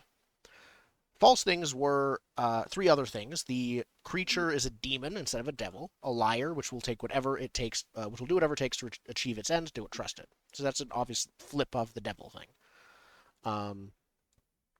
The wounds its glaive inflicts should be immediately treated with healing magic, or the bleeding will get worse. I can prep good untruths if I'm able to do it in advance. Doing it on the moment is impossible. And the other one was the resistant to fire but vulnerable to poison damage. I believe it was immune to poison. Eat, living flesh. Yeah, I can't figure out where the untruth is there. Yeah, it's Sorry. exceptionally difficult to think of plausible lies about a creature's details on the spot. Especially if people at the table are familiar with even the archetype of what that thing is. Yes. Right? Like if you're up against a werewolf, everyone knows the truths about a werewolf. It turns out it's immune to silver, and the only way to cure it is to let it bite you. But You also as gotta a stab it on the player, I hook. do really enjoy mechanics that put the GM on the spot. As a GM, I have way too much other crap going on. Fuck Yeah. you for doing that. But it is fun. I do think it adds to the GM thing, where it's like, haha, gotcha. You gotta tell me something stupid. Yep. Right Devils now. really like puppies, so Yep. This ghoul was a fan of fantasy fiction, but was ashamed of it and kept hiding the books inside science magazines. And but that was it's obviously romance fantasy fiction. Yeah. Like romance book fantasy fiction. Yeah. Like aliens school has a show bunch up in of the middle of unreturned like the books. horse ranch. Yeah. No, this school has a bunch of unreturned books in the library, and they're also hiding them under their bed. They have no money. They're to pay also the hiding ladies. under the bed because they are the monster that is under your bed. So yeah, recall knowledge. It's entertaining, but it is to actually sell the lies of what to. It's tough. Mhm. The other thing with recall knowledge, while I liked dubious knowledge, it was sometimes frustrating because it was entirely GM dependent what you knew. Where when I'm rolling in combat, there is one thing I want to know, and that is what is this sucker weak to? And even if I get a I don't care what its name is. Well, I mean, Kill it. that could alleviate the. nothing in the rules telling me that that's what the GM is going to say. There's actually very, very little in the GM and book overall about how to handle recall knowledge as the GM. There's a lot of really discussion because it and pushes- house rulings in the community for how to handle it, like 3 or 5 different common ones. But yeah, That could be the easier way to deal with dubious knowledge, though, is that they someone rolls it, you give them 2 numbers. This is their fortitude save. This is their AC. One of those is a lie. that is very possible if someone's looking for that granularity. I think at one point, like, what is their weakest save came up once during the campaign, I think. Well, I want normally a it's not Powered a by the matter of Apocalypse ask the ask question, list. it's roll recall knowledge on this thing. I think that would And be you better hope interesting. you have the right skill. Powered by the Apocalypse ask list. Or I don't know, even as long with as you're gonna modifiers game of like, here's the yeah. base difficulty plus this and this. I mean, but as long as you're gonna gamify everything, gamify Yeah. the questions. Yeah. Mm-hmm. Or give questions. Yeah, like give like true facts on their monster sheet and Yeah. false facts on This their monster doesn't sheet. have to be in the exact same thing as recall knowledge itself, because recall knowledge is meant to be about more than just monsters, but there should be a section on recalling knowledge about NPCs and monsters and creatures and how to handle that specifically. We mostly used it about monsters. Yeah. You're in a dungeon Yeah. crawler, but yes. Again, when I was reading the thing, everything about recall knowledge, it was really pushing use this in combat. For the Magus especially, there was have a specialized Magus feat, which is only recall knowledge in combat. Like, when I was Yeah. reading and seeing what are you supposed to do with your third action, it's like recall knowledge is usually the best thing to do with that third option. So Depends on the GM. they're Magus really the- wanting you to do it in combat, but they are Yeah. not giving the GM anything to tell you of what should you be giving for that. I Yes. think the Magus thing is like, I have all the damaging cantrips of every flavor, and I'm gonna figure out what that monster is, and I'm gonna stab it with its weakness. Yep. Yes, it was. It really was meant to be. Yeah. Yeah. I do think a research rule would be really good. One like what we talked about to augment it. I want a nerd class that's just recall knowledge. Like, I think that's that's their And they one had shtick. that in, Investigator? they had that in, well, Investigator does that. Hmm. But what was it? Says the Scroll Scribe in first edition that was really good at No, that. the scroll scribe, you used you like a wizard that just used scrolls. And they were very like they leveled up scrolls that they used. One of the companions in You Wrath could of the turn Righteous is a you scroll could turn scribe. scrolls into a sword. Like you rip a scroll out of your pocket and it's a sword now. That I did not know. Interesting. Paper cut. It wasn't good, but it was like a spell or something. I mean, there Um, very rarely is any Gish power good. It just exists because it's fun. We talked about rolls a bunch. We talked about skill rolls and secret rolls. One of the issues, to very artificially segue this, with secret rolls, is that you can't use hero points on secret rolls. And hero points are a thing that you guys had a lot of. In the base I like game. the amount that we got. It felt like, okay, there's enough hero points that it mattered, but not so many that I could throw them out on something that mattered to me, but also I wanted to save some, so it felt like there was a good amount. Figuring out how to allocate them was challenging, and I'm not sure we came up with the perfect There were solution. no official rules for how to allocate them. It just says 4 players, 4-hour session. Everybody gets 1, and another 3 more to go around individually. So that's the guideline. Which meant, Period. on average, I had 1.5 hero points per session. So 1 hero point was never used, because otherwise you die. That happened to me. It Yeah, happened to you ran out of me. hero points. That's why. I was The there, half- man. The half point is used every other session to re-roll an attack roll. I feel like actually increasing the amount of hero points people get slightly to a flat 2 per session would be better. Maybe even 2.5 or 3. honestly, but it depends how many I rolls like are, the are idea. made. per Depends on session. your session length too. I mean, if you're playing 2-hour sessions, Yeah, I never think don't change I that. think 1 to 2 is fine. Yeah. Yeah. But yeah, a hero point refresh at the break, yeah, I could get behind that. Mhm. Yep. But I think just a flat amount. Forget you did something awesome. Forget voting. Because but the awesomeness Give me a is die not roll. a reward. So Give me 1d6 hero points per hour, refreshing every hour. the thing I like about the questions, and it's just a long-standing tradition amongst people that game for a while, is we know that the story doesn't really emerge until after the session is over. So when you have those questions, you could reflect on what just happened and sort of coalesce that narrative, which is nice. Yeah. That's fair. I do like end of session questions in general. When I was designing Chasing Adventure, I tried questions that you only do on a rest. That was very difficult to deal with. And yeah, in general, end of sessions questions work. I did it because we're familiar with them. Really like end of session questions because of what Ben just said. They give you that nice time to reflect. And they also do a really good job of book ending your session, so it's not all right. I guess I don't know. At the beginning of the year, I was doing a lot of games in person, and they ended up with a nice way to bookend the session to be like, all right, we're bringing it to a close, but we're not quite done yet. We got one little less activity of reflect upon what we just told as a story before we leave for an unknown amount of time. It's great for pacing in general. Yeah. I like the idea of end of session questions. I think what I had more of a challenge with was just general voting. So, yeah. Because it is hard to advocate for oneself, basically. Yeah. I think my It's bit not on hero points. Pathfinder. It's not. That's because I think Pathfinder didn't tell us how to do it.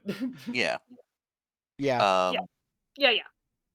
I think what I want to say about hero points is I think I like how you can spend all of them to not die, right? I think that's cool.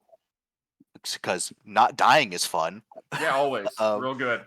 But I feel like you should also be able to use them for those recall knowledge things, but like secret roles. If you spend a hero point, just be like, okay, I want to succeed, so take my hero point, right? And As like take opposed to a reroll? Personally, The hero yeah, as Yeah. knows what the I- hero Make it knows a- what the monster's make it weak just with to. advantage if you spend if you want to do it with secret rolls, pre-spend the hero point to get advantage. It's better than just a reroll, but on the other side, you Mhm. don't know if either roll succeeded. that is another way to do it. True. I just think Too bad we didn't think because about it. because it's very, I'm thinking of it very like a gamified sense, right? I feel like you would like it if it's like, okay, I could spend this point and know for sure, right? Because I remember us using hero points on a roll, then rolling like one better or one worse, and it was still Yeah. a fail. Now the other thing you could possibly Marissa had that do happen multiple times. if you have a completionist bent, make it so that you spend a hero point to automatically succeed on exploration checks. Yeah. Yeah, You could do So that. you find the secret door because you spent the hero point, you know? I like that Yeah. a lot. I personally am It's a writing cool some of these down concept. so I don't Well- forget these house rules. Lots of space to play with them, but also like inspiration and its cousin. Why? Oh god, why are you doing this with zero guidance and having it be a major component in your game format? I don't think it felt like a major component. It kind of was a little bonus every once in a while, and you must have one of these to not die. But Well, they're not dying in a game about combat. It's very important. Yeah, it's not connected to any other mechanic of the game, so you could completely remove it or completely press the gas on it to 10 per session, and that's up to the table, you know. Yeah. Yeah. it was interesting, actually, to segue a little bit, how Pathfinder treated death. As someone who went down approximately once per session, and we did do the average, and it was about that, It was that. Pathfinder felt like it intended you to go down a lot, but never stay down. Yes. I think that it was supposed to be a little bit normal for you to die, just you were then supposed to get up with the wounded condition and keep going. So, like, down 3 times in a fight would have been a hard fight. The challenge with it was, I think, the penalties of going down itself. You are now prone, so spend one action to get up, spend one action to pick up whatever you were doing, and then maybe you're back in the fight. Because the combats were so quick, that was a bit punishing. But it The was other an side of interesting. I was gonna say about going down, to your point, then why are clerics so lame? Yeah. Oh, Like, no, but seriously, No, clerics yeah. have two specializations. So you pick your god. You pick, do I wear the robes or do I wear armor? Those are your choices. Those are all of your choices. You are now out of choices pertaining to being a cleric. Whereas, like, the fighter or the barbarian gets, like, choices as you go. Wizards unlock new spells. Now, God gives you spells. You made your choice at the beginning for what flavor of God worshipper you are. You either wear the robes or you wear the sword. You have no other choices. That sucks. So clerics are just real lame, which is fine. They can be lame, but then why are they so vital to survival? Everyone goes down and dies so often, and all of the half healers, because there's no other full healer class. Yeah, no. The only full healer class is the one flavor of cleric. And if you're not a heal cleric, there's no other full heal, but everyone dies every session. So Yeah. roll 7 characters. I mean, I think there was the aspect of treat wounds versus in combat healing, because I think that the cleric was the only one who could really heal in combat, but basically, the idea was if you had someone with a medicine check, you're set. You don't actually have to have a cleric in the party. But as we just said, it was the in combat death that was the kind of the biggest problem. Yeah. So, and without going into a very serious healer character, because I did do that on my secondary character that we never got to. She was a very serious healer character, completely kitted out on like treat multiple wounds at once every 10 minutes in combat, doesn't matter. I had to put like 5 feats in that, and it wasn't going to get anywhere until about level 5 again. You had to build to it before she could actually heal the party. So if you're familiar with 5th edition, you need to get to level 3 in 5th edition before you realize what your character is going to be. Pathfinder 2e seems like it takes a bit longer for the ball to start rolling and get any momentum. Seeing a lot of 4 and 5s, yeah. Yeah. But the choice needs to be made early, so you gotta kind of like swayed and swad. Because of the prereqs. And it's a slog Yeah, to make you it. gotta like tread water for a little bit. My cool intimidation thing was a level 10 feat. Like at level 10, I could walk onto the battlefield, automatically trigger an intimidation roll for everyone who can hear me because of the not needing to yell for intimidation. So everyone who can see me, everyone I can make eye contact with, so I just sweep auto intimidate roll that does damage if they fail. Like it did psychic damage. And that was like the apex of the build. And that was like, that's level 10 before I can do the cool thing. Yeah. The opposite Level- side of my gunslinger could have been intimidation, right? But there's a feat you could take that's like everyone speaks gun, so you shoot your gun, and everyone who hears it has to make a save for intimidation. Yeah. The gunslinger feats have really good names. Yeah, they do.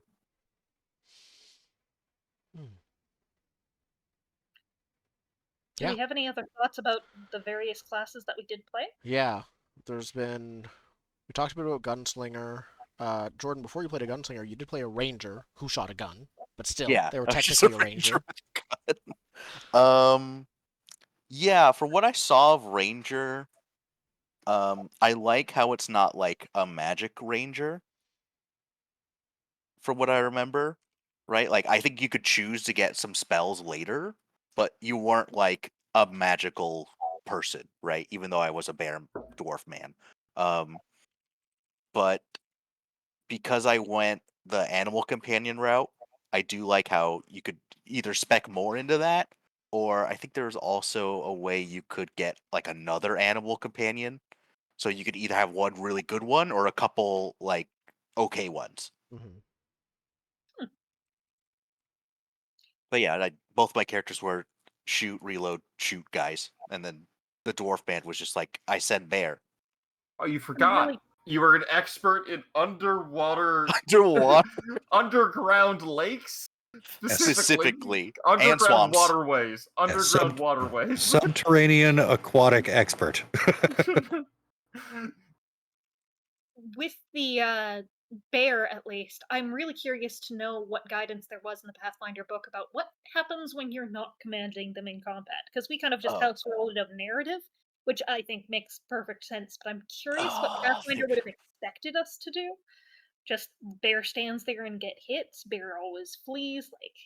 Yeah. I think it was basically if you don't give it a command, it just tries to defend itself. I think that's what it said, but Yeah, So again, that's I had what like command 8 tabs command open room all the time.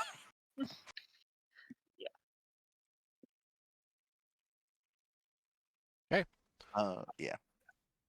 Yeah. I really enjoyed the Magus. I found it versatile, just really fun for both close and range. The reason why I could do a close with the weapon or ranged with spells was great. Meant that I was never stuck for do I have to move, which is one of the reasons I built the thing. For someone who has really bad choice paralysis, it also was one of the only ways I was ever going to be able to play a caster because all of them were cantrips, all of them were not using a finite resource, and it was a limited amount. So if you're wanting to play a caster and you have that issue, good place to start with. Although the complexity of a Magus is a little rough starting out, I would assume. This is From classically all the of Magus is. classes I have built, Kineticist was worse. Magus was okay. If you're looking to min-max your character, which I always will be, I'd call the Magus a 6 out of 10 on the difficulty scale, but it wasn't crazy for me. There's a lot of, again, did you figure out your tag? What have you done to get into your spell stance? But if once I wrote out my first move of, okay, you're always going to cast a spell and get into your spell stance first move, pretty much no matter what. Then we're going to pick actions after that. Pretty understanding. The layers of hitting things was bad, but that was mostly because I built it that way. Where just there were 50 million different things of, is it this? Good, add these dice. Is it this? Good, add these dice. Is it this? Add these dice. But I don't think that's has to be normal for a Magus. Makes sense. Zen, did you talk about Barbarian? I mean, Barbarian is straightforward. Things make you angry, and when you're angry, you hit them. If you're expecting a 5th edition Barbarian, you're not going to get it. Because Rage does not start with any kind of defensive maneuvers. In It fact, does it not. makes it easier to hit. Yeah, your AC actually goes down when you're pissed. Which is realistic. It's a refreshing approach. You're not some immortal tank because of your rage. It's no, it's bad for you too. Yeah. I will say, yeah, I mean, go ahead. Going a little weird with it because I had to, and making a Leshy Barbarian was fun. Because it meant I got to stretch my arms and hit something 1 square further away. I just had reach if I needed it. Which is real silly. Yes. And the only thing that bothered me about it was that I couldn't combine that with grappling. I really wanted to reach grapple things. That seems unfair. Yeah. They should have let you reach grapple. Because that would be a real good character. No weapons. What do? I stretch, I grab him, and then everyone else punches him in the face and falls over. Yeah, because if you can grab something that's that far away, technically they can't hit you. Yeah. I will say from what I saw about Barbarian, it's very interesting that you have almost like 5e Paladin Oath stuff, where it's like, yeah, I have to follow these rules, otherwise I lose my Barbarian powers. Yeah, as a Dragon Rage Barbarian, dragons were anathema to my existence. I could not suffer a dragon to live. Which, as a level 1 character, it's a little daunting. You're sitting there going, Cool, please Please, GM, don't put a dragon. Oh, you see a dragon off in the distance. Well, fuck, we're taking a left turn, boys. Time to murder some dragons. Yep. Oh, I'm sorry. You said there was a lake drake? I'm going after it. Yep. Right in the water. Just right in the water. What other barbarians are there? Any of them have like real debilitating fightings? Like you gotta fight every child you see. I have baby rage. I have to kill all babies. I should hope Or like, oh nope, I cannot suffer a tea shop in my town. Smash all the pots, crack all the cups. Oh, I like. And there's animal instinct, which is basically monk barbarian. Yeah, to like respect animals. Yeah, you respect nature and you're mostly unarmed. There's fury, which is the most generic barbarian, just Yeah. ragey rage kind of guy. There's giant instinct, which again, if you either like or hate giants. The one I feel like would be the most limiting is the superstitious instinct, where you cannot willingly be subject to magical effects.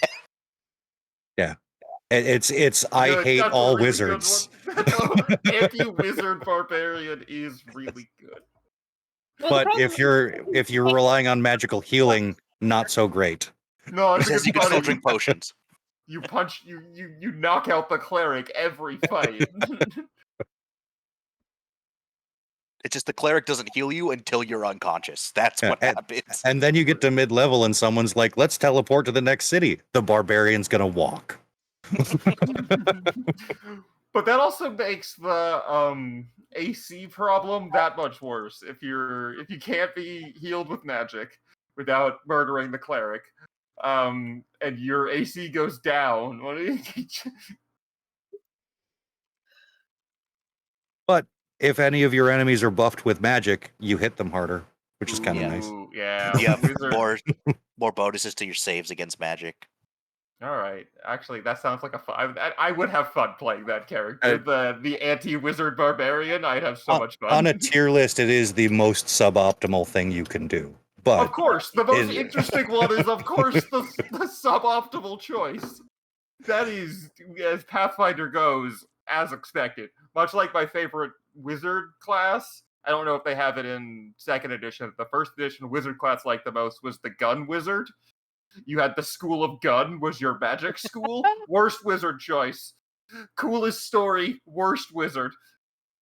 yeah, I have magic bullets. I don't mean that the bullets themselves are magical. No, they're spells, but they're bullets. In the bullets. I have 4 bullets a day.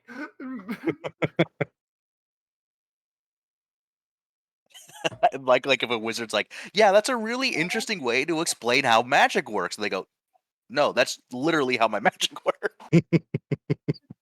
Yeah, but you can only shoot your 4 spells, and like that's about it. Couldn't even give him a 6-shooter. No. And like your gun was bad too, because you weren't a fighter, so you didn't have all the attack bonuses. But it's the coolest story. Like it was, in my opinion, like I thought it was a cool wizard concept, but like then you're punished for taking like the cool wizard concept. Whereas fire wizard is best wizard.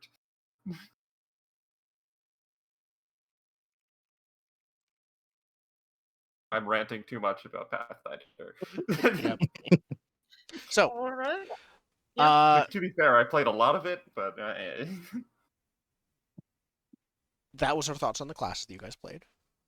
And so I don't think there's too much else we mentioned. We mentioned conditions. I don't know if there's anything more we want to say about conditions and afflictions, except that the words are easily mixed up, but they aren't quite the same things. They are brutal, organized by tags, and it would be really nice if under each different kind of condition it would tell you what you could do to get rid of it. Yeah, it Yeah. should. Instead of saying, you're frightened. Okay, does that mean it's going to go away in a round? No. Oh, wait, I'm sorry. Poisoned is an affliction, so I have to heal it, but I can't. Frightened, Well, I think, does say it goes away at the end of the turn, but the ones that don't go away automatically at the end of a round, they don't, I think, usually say how to get rid of them. So I'm spending the entire thing Googling until the next round to see, am I going to die or how do I not die? Yeah, how not die. Yep. I think they're, again, comprehensive, well done, same thing as most of the rest of the game, but a very specific type of well done. Should we talk about archetypes? We didn't really use them. They're No, for the most class. I had an Yes. archetype. I got it for free at level 1. I had never any intention of putting any other feats into it because, in general, I would say that getting the feats from your class, because it's taking your class feats and you don't get very many of those, are almost always going to be superior to whatever flavoring your archetype is. So, I feel like archetypes are, if you're familiar with what a prestige class is, archetypes are a downgrade from a prestige class. They But don't you do could be quite a as go- much. But But you you get 'em can be a earlier. ghost. Can be a ghost and a cursed.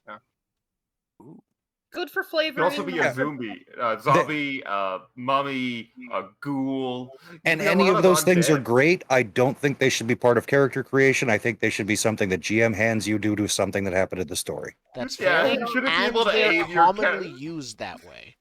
But yeah, Well, they're all rare because when you're creating characters, it's like, okay, you're not allowed to pick a rare thing without doing your GM. So yeah, when it comes to a ghost or ghoul or anything that is actually one of the more interesting ones, yeah, you can't do it without GM's permission right from the get-go. I do think all ghost party would be fun. Like you TPK, you get a free you ghost are archetype.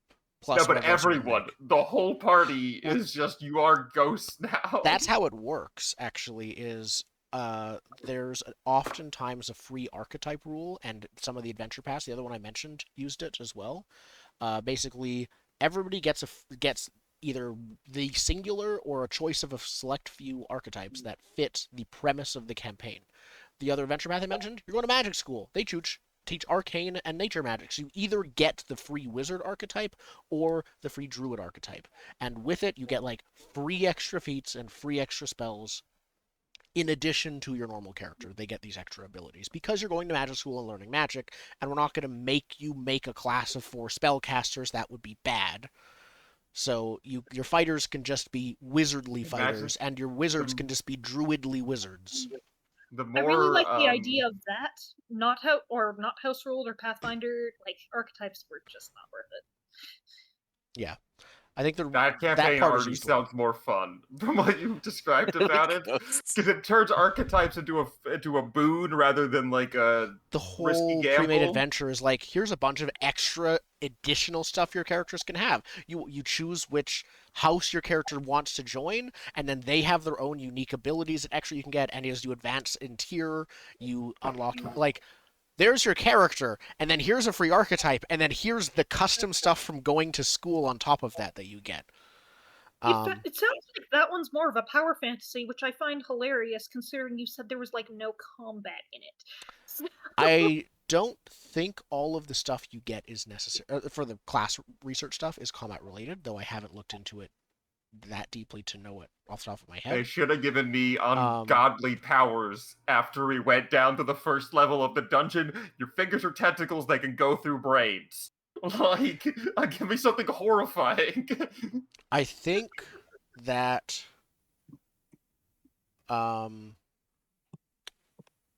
there is the occasional mini dungeon, is what I would describe it, in that other adventure. That's probably the biggest it gets. So like small, I think about as much as 1 floor of this. That's the most combat at a time you get. But yeah. So anything we want to say before we close up with like recommendations and who should play it? Any other GM things?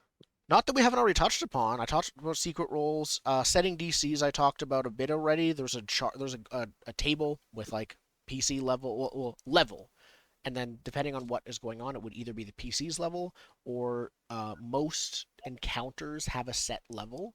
So like 2, 4, something like that are the types you would encounter. That's the level I would use. Do you want to talk about the sheets? The NPC sheets, like in Roll20. Like in character general, sheets in character general. sheets in Roll20. I think for as complex as a character is in Roll20, it's very good. Yeah. I am biased because I worked with the person who made them.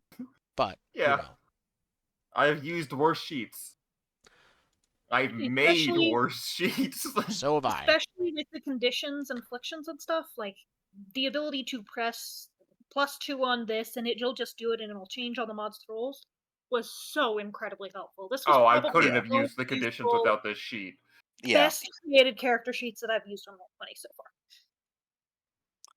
I only have like a Burning Wheel is minor pretty close. nitpicky thing. Yeah.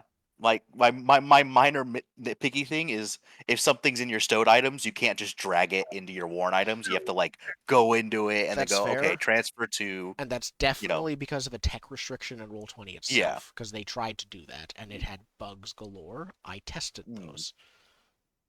Bugs. Yeah, it makes sense. But yeah, they were functional. They Yeah. took a lot of the bookkeeping away from getting in the way of the game, which is good. Mhm. Normally you have one nerd when you play Pathfinder that you turn to and say, what are the bonuses or penalties from X? And nerd has the book. Go, that is number monkey, indexed. go. Yep.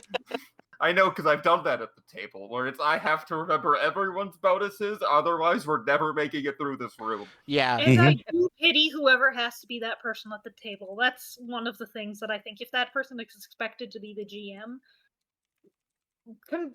organizing one character, doable. Organizing and remembering how 5 classes to play, oh, come on. That's good Yeah. luck. No, not on top of GMing. I mean, I've been doing that a long time, and even I'm like, no. Yeah. No. There's a I reason don't I'm even like, like you guys having to talk about your track. characters. I don't even like having to track things for inspiration in 5e. That's ridiculous. 5 things per character? Fuck off. No. Yeah, I don't keep track of. I never fudge rolls for damage because I don't keep track of player health. It's none of my business. Yeah. Oh, you died? Really? That's funny. Anyway, I whose turn didn't is it? plan on that. That wasn't on purpose. Very sad. Anyway, And your friend is bleeding out. Who's next? I'm sorry, you shouldn't have attacked the Gith riding the dragon. But I think I get an Note to achievement self. for it. Then the game's called Dungeons. Never mind. Again, Yeah. it's called Dungeons We and Dragons, fight but fight you dragons and start in ride dungeons dungeons. and then you fight dragons. You never fight a dragon in a dungeon. No, I want to ride. Well, have you ever tried to get one in there? I mean, It's hard. The closest I got was a dragon in a volcano, and it I was think the undead. honestly, some of the I thought you bigger were talking about advantages dragons have is their No, wings. oh no, it was like shadow creature, right? Baldur's Gate? No, I was talking about in our 5e campaign. Was he undead then? I thought he was regular. He was like a shadowy thing. He wasn't normal. Oh. So in this game, we Yeah, did fight you're a right. dragon in a dungeon, but we did not find any paths. True. This is the first time I think we've had a dragon Secret technically doors in a count? dungeon. Does what I count? mean, Do secret doors count, or do ghostly trails count as paths? No, Well- we didn't go on an adventure. We went from town to Death Pit and back and And- back. and it took us 2 sessions to find out that walking to the dungeon was actually half the time we thought it was. To be fair, 45 minutes versus 25 minutes is not a big difference. Yeah, Either way, I it's less fail than to an see why hour that walk town to exists. Like, with all of that shit had been in that dungeon for how long? So all I will... I don't care about spoilers. Okay, cool. So everything's kind of just waking up now, basically, in the dungeon. So The- glad we were in town for that. My wizard had the right idea. I'm just saying. Yeah, you really did. Oh shit! There's something 20 minutes that way that's gonna kill us all. We should probably leave. Yeah. So, for those watching the stream, if you care to play the Abomination Vault, I'm about to spoil it. Okay, so It's fine. the plan was basically the lighthouse was going to create a bunch of teleporting, respawning undead and other monstrosities in the middle of Absalom, and the plan was to destroy it. Belcora's ghost was back after like 300 years, and she was planning this whole thing for vengeance against the entire city. The traps that you ran into that almost vaporized you were, and you saw were miniatures of different disasters of Absalom. She was like studying different previous things that had happened to them in history to figure out how they recovered and how she could do it better. She was like A prepping. Bond villain that did research. Yeah, exactly. She was doing her research. The book actually, I don't know if it. I need to double check the last book of the Abomination Vault to see if it ever says what happens if the PCs fail. Because based on everything that it said, I mean, that island it is just fucked. seems like, yeah, she could just do it, and like at minimum they have big issues in Absalom because the lighthouse can just keep sending monsters over. That'd be an interesting start to a campaign. You play the Abomination Vaults, and you get to the point where everything's waking up, and then actually kill all the PCs and start somewhere In you know. Absalom, or like, and Oh no, like somewhere around the sea, like in some city that's not on the island. But holy shit, something bad just happened there, and it's coming for the rest of us. Yep. You can in fact take control of the lighthouse if you beat the final boss. So Marissa's character, the lighthouse itself was like this ancient evil artifact. There's a temple to the god. It was built at its core at the very bottom. If you killed the ghost, the game strongly encourages you to destroy it. But it very much also clearly states you don't have to, and you could totally just like take control of the like teleport. We could level Absalom. Yes, you could just Very, do it better. very CRPG. I do love the concept of going through this whole fight, beating up the ghost, saving Absalom, and then be like, "But I want to do the fire thing." What if we thing." do it? What if I was the bad guy? There's just this glaring All red along. button that says "Don't push" on it, and it was like, We close the campaign with all of you saying $1 million. So as you go down, let me try and turn off. Let me move you to the next map and turn off all of the GM stuff so I can just show you stuff. You know what? No, before I do this, let's go to the review of the game. Yeah. Then Yes. we'll go off stream probably and talk about the rest of the adventure. I think we have a couple other, like, next game plot stuff. Yes. You right? Yeah. Yes. Mhm. So, does this game do what it says it does? Oh, 100%. Yeah. Yeah. It does A little it too does well. something- A little too much, I would say. Yeah, you are. As someone who has played a bunch of Pathfinder, and am not surprised by what Pathfinder being Pathfinder. This game is a little bit too much Pathfinder. Like, it does the thing more than you think it possibly could. If anyone's played FF14, it's the Archon loaf of sandwiches. It's so specific. I have no idea what that is. perfect. Imagine it's like if someone said, "This is a healthy meal," and then it was like unappetizingly healthy. I'm doing an extreme version of it, but it's like it's a lot. Mhm. And distilled health in bread form. It's yeah. Just have It's neutral loaf. Good. Yeah, like this Lembas is bad, bread. but for Pathfinder. Yeah. It's like 100% Dense. pure, unrefined Pathfinder. Yeah. Straight to the veins. Yeah. Who do we think should play it? Masochists. Pathfinder fans. I don't think it's that extreme. To be No. fair, that could be said of pretty much any RPG because Yeah. We making said your that about character suffer is Numenera. why. We said that about Burning Wheel. Like, It's true. masochists apply to a lot of role-playing games. You're right. Yeah. We should play Burning Wheel again, though. Every We say that time it's after every mentioned. game. Yeah. Yeah. Oh, it's coming. People who really enjoy building their characters, or groups who really like discussing their everyday action and trying to maneuver the enemies into a field of fire that they have just created over like 3 characters' turns.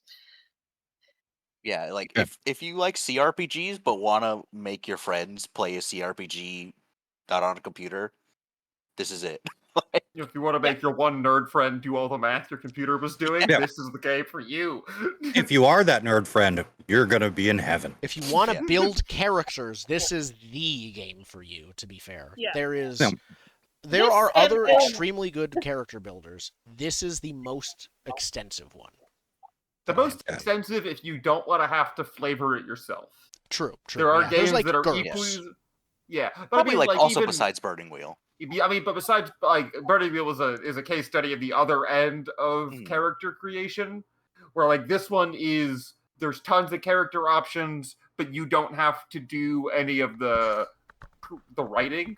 Yeah, Burning Yeah, Wheel this you is- do all the writing in between the choices. Yeah. This is the gamest extreme of tabletop RPGs. If you're into the game of playing it, yeah, you're gonna be here and you're gonna love it. Burning Wheel, I think, is the simulationist side, Yeah. where you're gonna get the feel of what you're doing from the mechanics rather than the game of it from the Simulationist mechanics. and narrative, I would say. Yeah. This is gamist and Either way, this is very much a game. You combat. gotta build a It's good like, game piece. yeah. Tactics, Yeah, Yeah. tactics. gamist like- and tactics. If you like numbers going up as you level up, you will end up with some very high numbers by the time you get Just to high ask how many hours do you have on Final Fantasy Tactics, and then extrapolate from there. If it's less than 100, maybe not. If it's more than 100, yeah. Anyone else who we think should play the game? If you are curious, honestly, if you are frustrated or unhappy with any other D&D style game, this is similar yet different enough that everyone should at least try it to see if it fits. Yeah, it's not a one-size-fits-all solution, but like it's definitely an answer. It Well, it's- is yeah. an answer if you're like D&D 5e is not doing it for me. This is an answer to like that Yeah, problem. like many games that are split off from 5th edition, Pathfinder has chosen its direction and gone in it.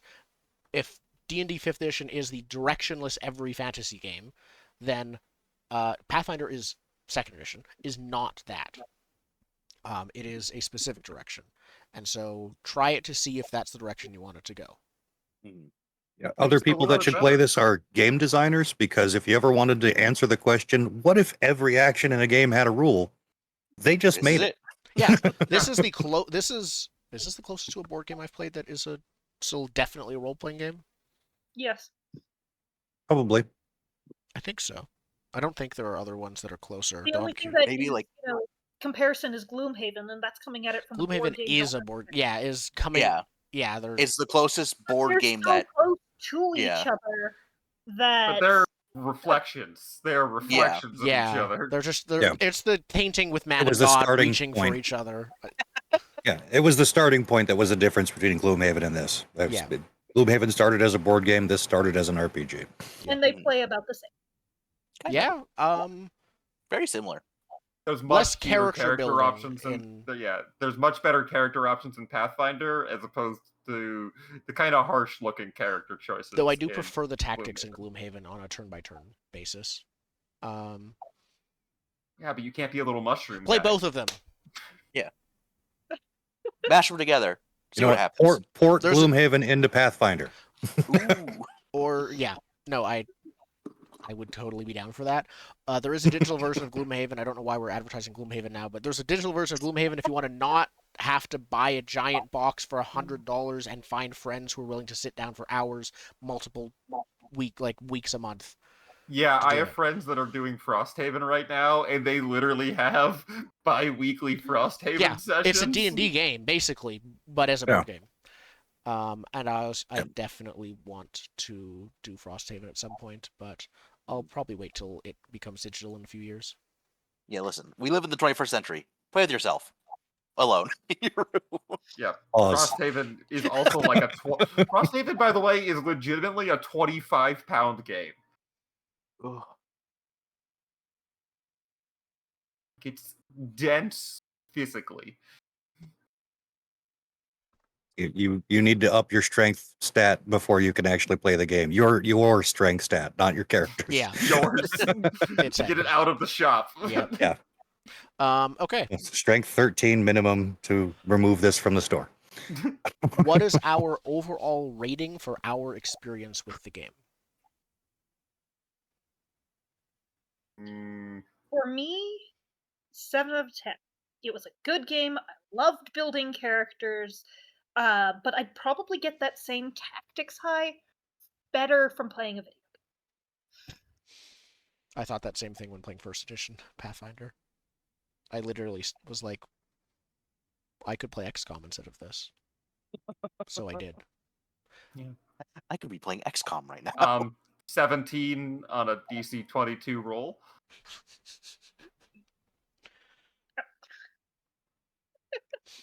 I'm gonna give it a 10, but that's Final Fantasy X, the second best Final Fantasy game. Okay, what's my silly rating gonna be? I'm gonna give it 1.5 out of 2 dead characters. Did you have 2? Well, I mean, there was that time Wesley died, and I'm like, wait, I can re-roll that with my hero point. and Fair. did it. Fair. Yeah, this is. I think the perfect like game like this that isn't just Burning Wheel is if you somehow had a baby between this and 5e again. Like just recrossed the family tree somehow. Prefer that we Some never incestuous abomination. Yeah. No, I disagree. I don't want 5e touching any game I want to play. It's fine. I don't think Like, 5e needs to touch this, personally. But I but do think bringing there it- are some things Apocalypse that could... World does. Bring it back closer to a more narrative-led, Yeah. but still mechanically driven game. I see what you're saying. Yeah. Yeah. For me, I give it 2.5 out of 3 actions. 2 actions and a bonus action out of 3. Many of those are reloading. I like the game enough that I would be happy to and would love to run it again with the right group. I don't think we were the right group for this game in general to play it this long. I also want to design my own adventure in this, making my own monsters that are more interesting for me to run. An adventure, pre-made adventure that I have been sort of in the background writing, not as my main project, but sort of a background thing. I have decided to do in Pathfinder 2nd Edition after looking at how many rule changes I would need to make if it was D&D 5th Edition. I realized that half or more than half of those are already in the rules of Pathfinder 2nd Edition. So I'm just going to do that. So for me, it's solid for the right people, but it's not an everyman's game.